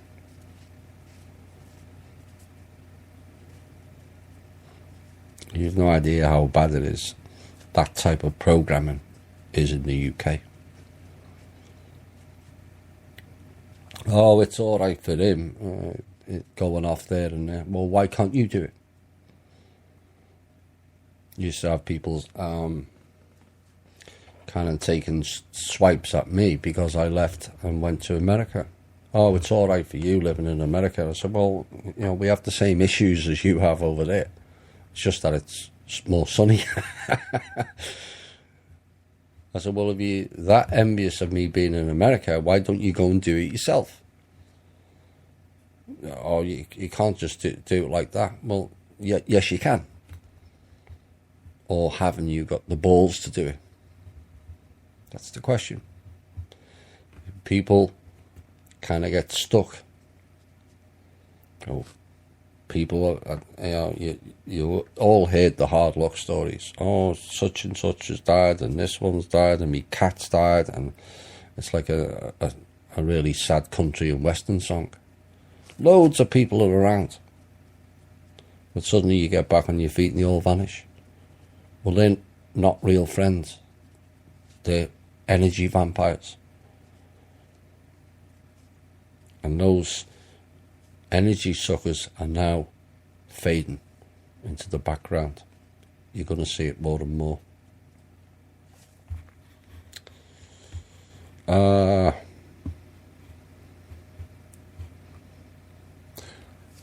I'm sure I covered this in the last show. Maybe I didn't. I'll repeat it again because I know, again, there's a lot of new members and I use a lot of terminology like Anne, which is Hillary Clinton, as in Android, and the entity known as George Soros, which means that certain people, if I say that, are dead. Aka George Bush Sr., George Soros, and Hillary Clinton. But I've used the term hooks. The hooks of what get people trapped into programs, and the main 5 are drugs, alcohol, religion, sexuality, and there's one missing. I'll remember it in a minute. Drugs, alcohol, sexuality, religion, and money. the pursuit of money at all costs. They'll pull people in. They're the hooks. If you stay away from all of them, then they have a problem of trying to program you. Now, probably the biggest one is religion.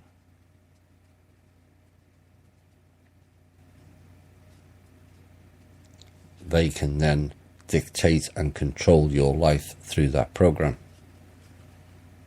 But suddenly, if you step out of it, then you're less likely to be programmed. That's why they have an issue in Japan, because they are a secular nation. So they'll use other methods to try and pull those people in. Drugs, alcohol, sex. That's how they work it all through. So that's the hooks.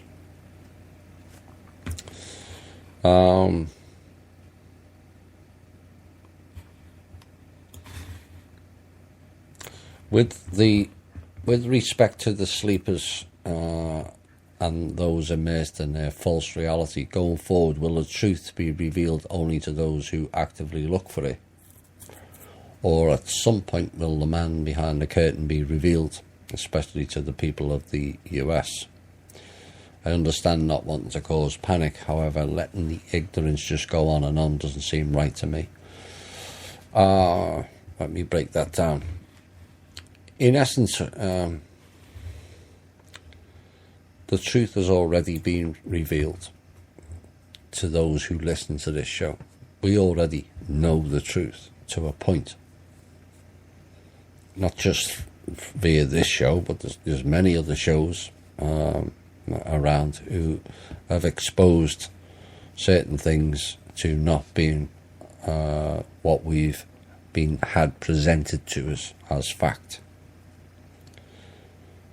So there's not there's the deeper details that we would all like to find out about on various subjects. 9/11, the ET narrative, the financial aspects. There's some aspects that maybe a lot of us wouldn't like to hear about. The ritual sides, the organ harvesting, child trafficking, human trafficking. Maybe a lot of people don't want to hear the deeper aspects of that. So putting it all out as a one-size-fits-all is not necessarily going to be beneficial. Because there's even people who listen to this show, the items I've just mentioned, a lot of people put their hands up for the financial stuff and the ET stuff and the corruption and fraud. But do you really want... There'll be people who listen to this show who don't want to know about what happened with the organ harvesting, with the children sexually or otherwise. They'll want the perpetrators arrested and dealt with, but perhaps that sort of information is too much for some people. Some of us have no option but to hear those sides of things, because it's part of the intel or part of the narrative of what's going on. I can tell you now, it's awful. And most people are disbelieving of it because it's that awful. It's too heinous to contemplate that somebody else would willingly do that to another human being for perverse pleasure, or to make money on organs, or to make money on child porn.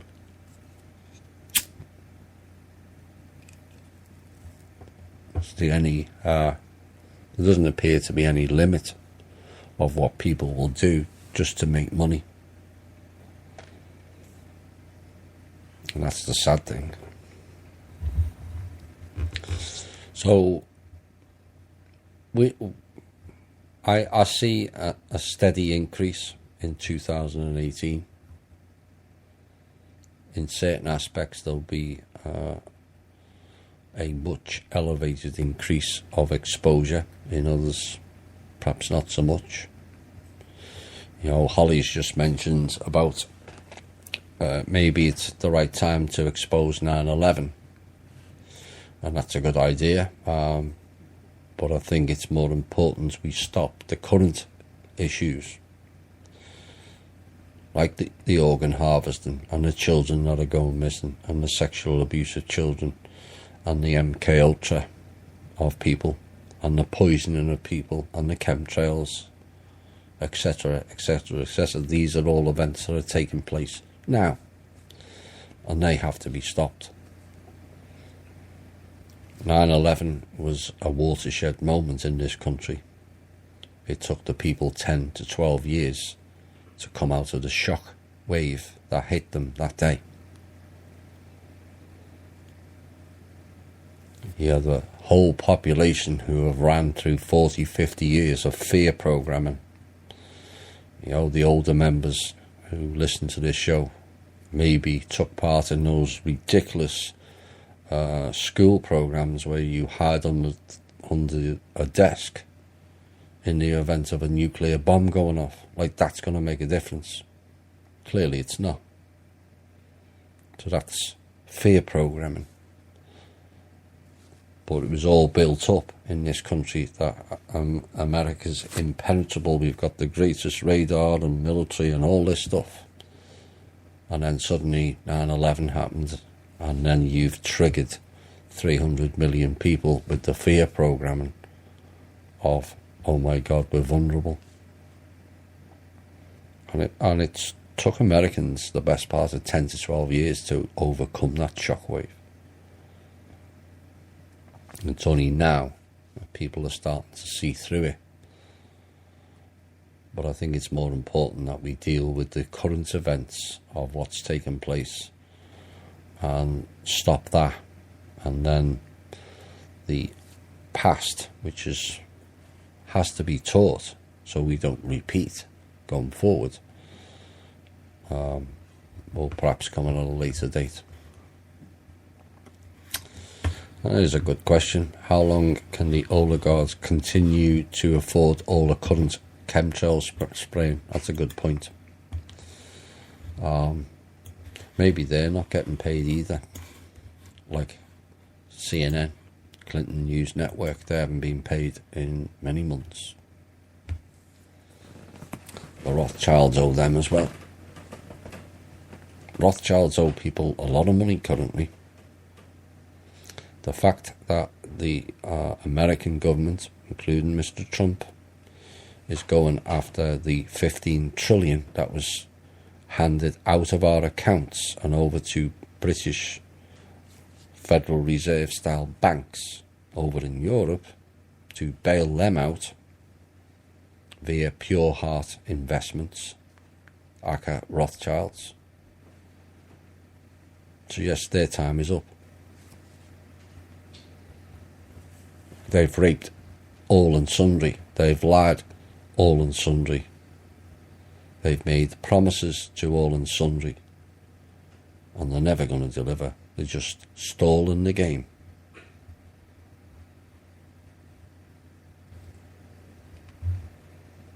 Just wish people would listen to this show a lot longer.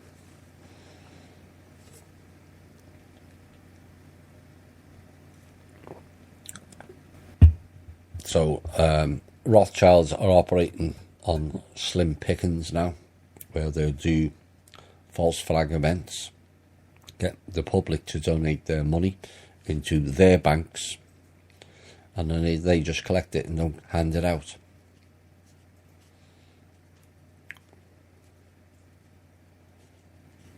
That's how they work. Or they get donations from certain others that get funneled through certain foundations, or they raid the country and steal the gold. Ukraine, Syria, Libya, Lebanon, Iraq, Afghanistan. They're hard to follow the pattern, and that keeps them going an extra few months. But the staggering cost of running that system has overburdened them, and now the chickens of the non-blue variety are now coming home to roost. The Rothschilds owe the World Trust 2.2 quadrillion, which is 27 years of world GDP. You think they're going to pay it? No. Think we're going to enforce it on them? You bet.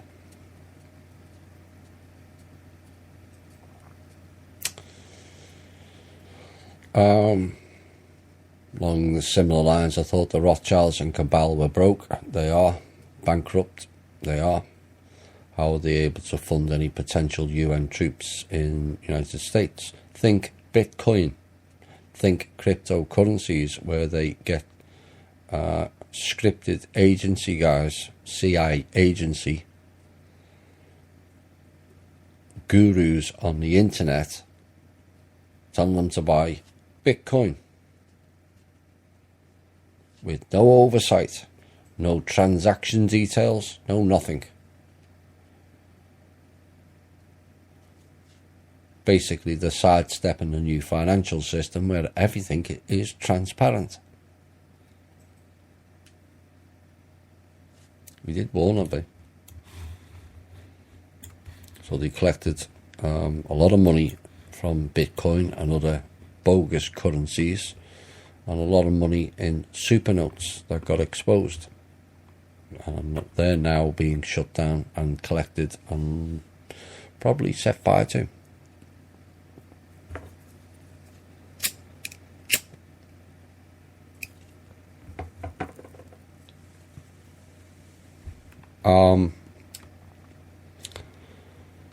I'm not going to put out too much details of the covenant, except it ends on the 23rd, but officially ends on the 23rd, but it was declared null and void as of today. The ramifications for them are enormous, to say the least. Basically, it's goodbye. Have a nice day. If we, the awakened people, would have difficulty to cross the rainbow, presumably mean the bridge, some may call it the Rainbow Bridge, what chance have the others got? Well, they have sufficient chance. It depends on where they are in their own evolution. Just because they haven't obtained the knowledge and have chosen to ignore doesn't mean to say they haven't evolved on a soul level in a certain way. Whether they will be aware is another matter. We have gone to find out. We know there's a different path. So we've sought out what we need to know. Their problem is they don't. But if they make the change, then they might be sufficiently evolved on a soul level to make that leap. But that if they're immersed in religious dogma and control systems where everything is outside of themselves and they don't realise actually now everything is inside of yourself, then that's where they're going to struggle. If we cross and decide to return to the others, wouldn't it be like the loop again? No, no, no, and no. No, it's not. The loop's ended. Eventually it will become too obvious that it's ended, because that frequency line, the overlay frequency, will get further and further away and then cease to exist.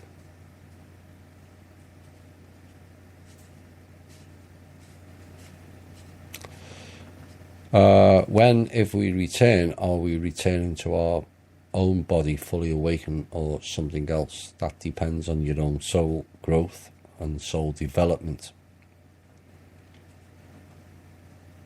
And depends what you mean by the term fully awakened. If you mean you have a lot of knowledge about what we cover in this show, no. There's other elements of development within the soul level. Just finding out a load of stuff about ETs and government fraud and whether Trump's this or Trump's that or Obama's this or Obama's that. Yes, it's helpful because it gives you the bigger picture. But has it grown your own soul? Then that largely depends on the contract you set forward for this lifetime.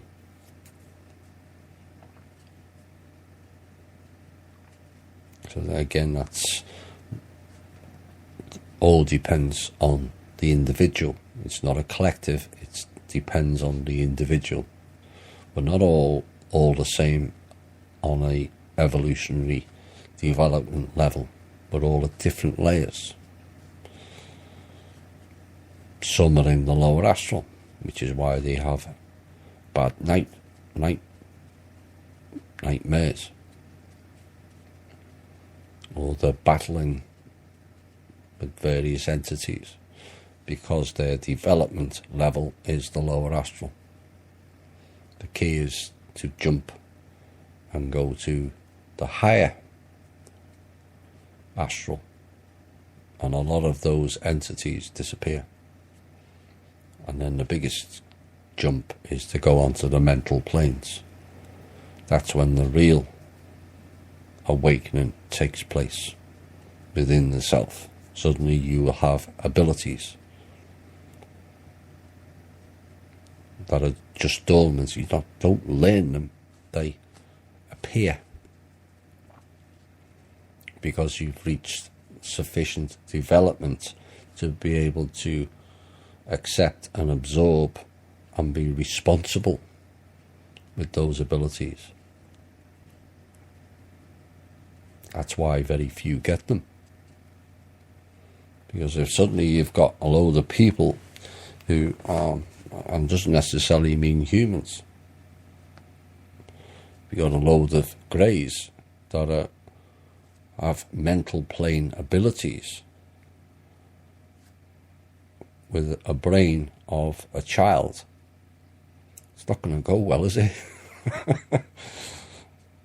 It will be chaotic.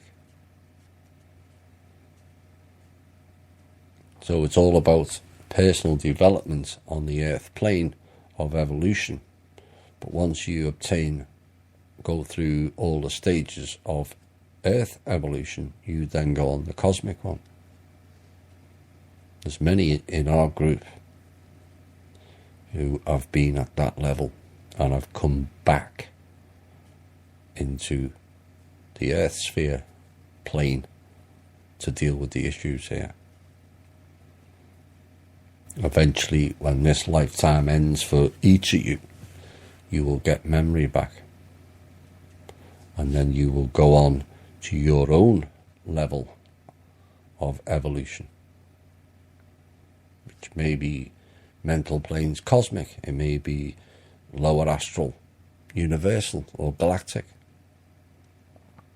I can't tell you that. I can't even tell you what my own is.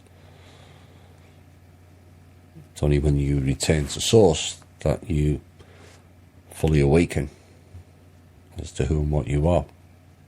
Of course, what's been happening here over many thousands of years is we haven't been fully returned to source.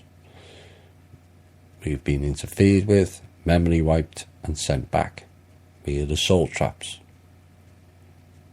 Thankfully, those soul traps were ended in 2013. So there's less fun and games with that. There's a lot of things that have been ended over the last 3 or 4 years, which then, perhaps because they're not everyday things where you're going to see it on the mainstream media. But there's been some enormous changes that have took place over the last 4 years on every level. What most people are wanting to see is the lower level changes, because that is more of an everyday impact. But you can't have those lower level changes like a new government or common law or natural law legal system if you've got the higher elements still playing games. Because eventually you'll end up back in the same system if you don't deal with those situations. But what I know is those higher level issues that have been blocking this planet and its inhabitants here have largely been dealt with in enormous scale over the last 4 years. I hope that answers your question. We're coming near to the end. If Anu divided us into male and female in order to control us, could it be that our shadow side is our opposite gender that we need to reintegrate with? Seems mine's a bit of a bitch. Yes, it is, Dan.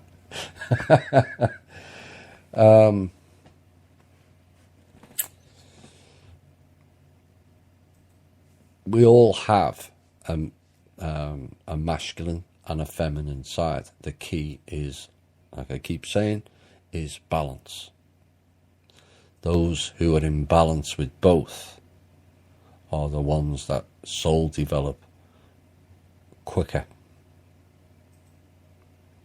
So if you're going to go around being a loudmouth braggart as a man, threatening and bullying people and playing the worst aspects of the masculine side, then you're not in balance or control of the self. So how can you develop? You just won't. And then you're stuck in the lower astral, which is where they want you to be, so they can loose you.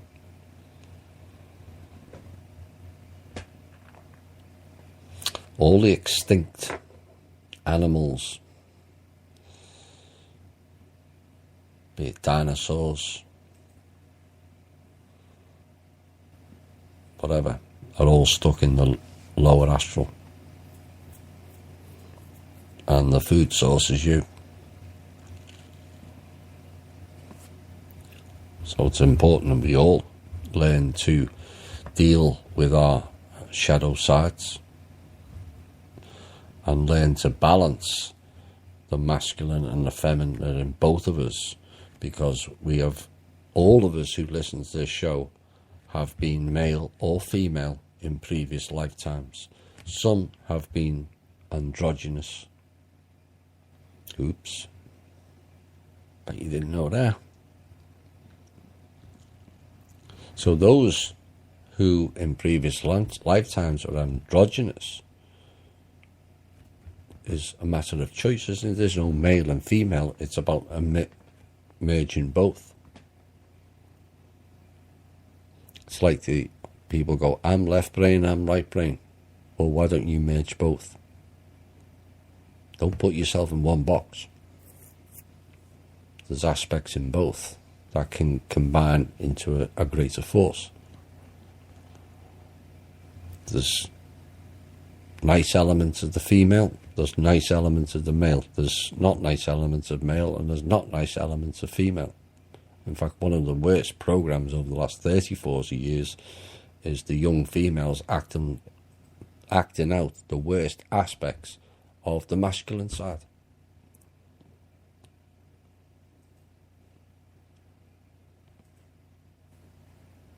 You know, it shouldn't be that way. And it's not about one rule and the other. You know, the illusion that we live in a patriarchal society That's one of the biggest cons, but it's not. It's matriarchal. And that doesn't mean to say we have to go and change it and go patriarchal. No. Let's combine the better aspects of both male and female into a balanced, controlled way of being. And it doesn't cost money to do all that, despite some of the clowns on the internet charging all kinds of money. This is about you doing your own work. Shadow sides is only down to you. Yes, you can speak to people who may have gone through similar experiences that are weighing heavy negatively on the negative baggage that you carry around with you, the negative trauma, the shame, the guilt, whatever it is. But ultimately, only you can fix that. The psychiatrist is not going to help you, or the psychologist is not going to help you with your shadow side, because you control the information that's contained within. You've got to face that reality of whatever that baggage is and unpeel that onion layer. And as you unpeel, there'll be a deeper layer and a deeper layer, and you've got to keep pulling each ring away.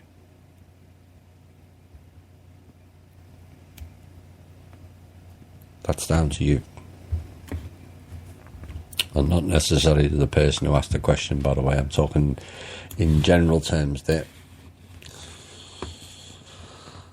What are the chances of the internet going down during the shenanigans? I would say slim, but there's obviously some concern.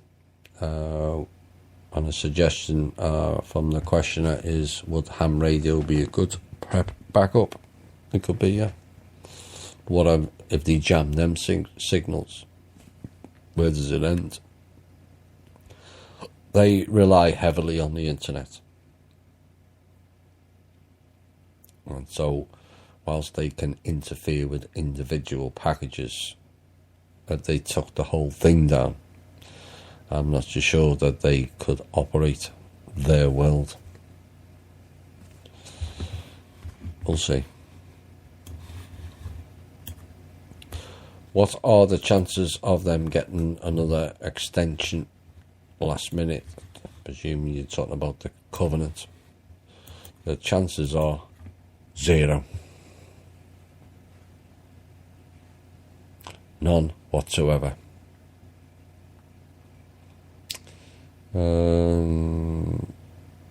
Is the situation the same in Canada or different?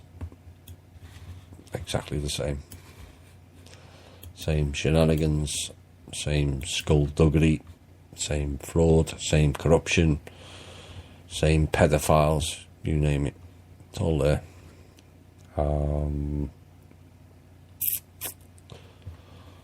I've covered the 147 most populated countries, and I've covered about the taxes, so I think that's about it for tonight. Right. I know there's a few more questions, but it's going to take too much time to cover them. Maybe we'll cover them the next show.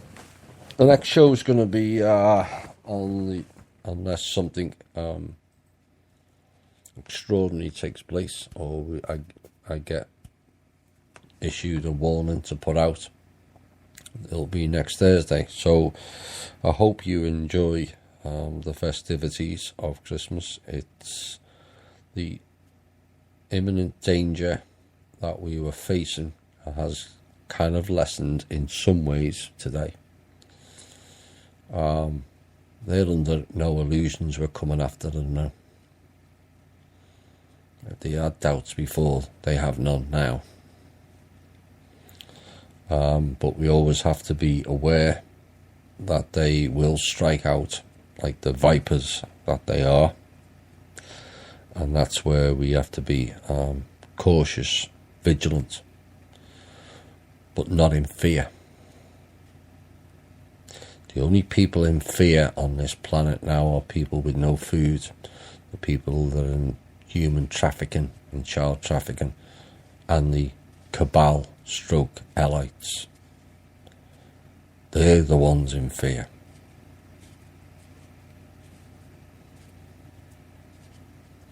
So enjoy your Christmas, and don't make yourself too sick, don't drink too much, but have a pleasant smile on your face. That despite all the issues we've ran through this year, we're all still here, we're all still fighting, and boy are they shitting their pants now. And that pleases me no end, trust me. But there's still much work to be done, and it will be done, but it's going to be done with much more support and volume than we've had previously. Shall I? Yeah, I haven't read it in a while.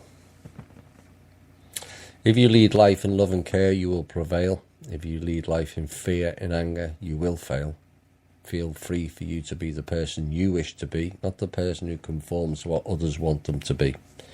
You are a multi-dimensional being, operating simultaneously on many levels.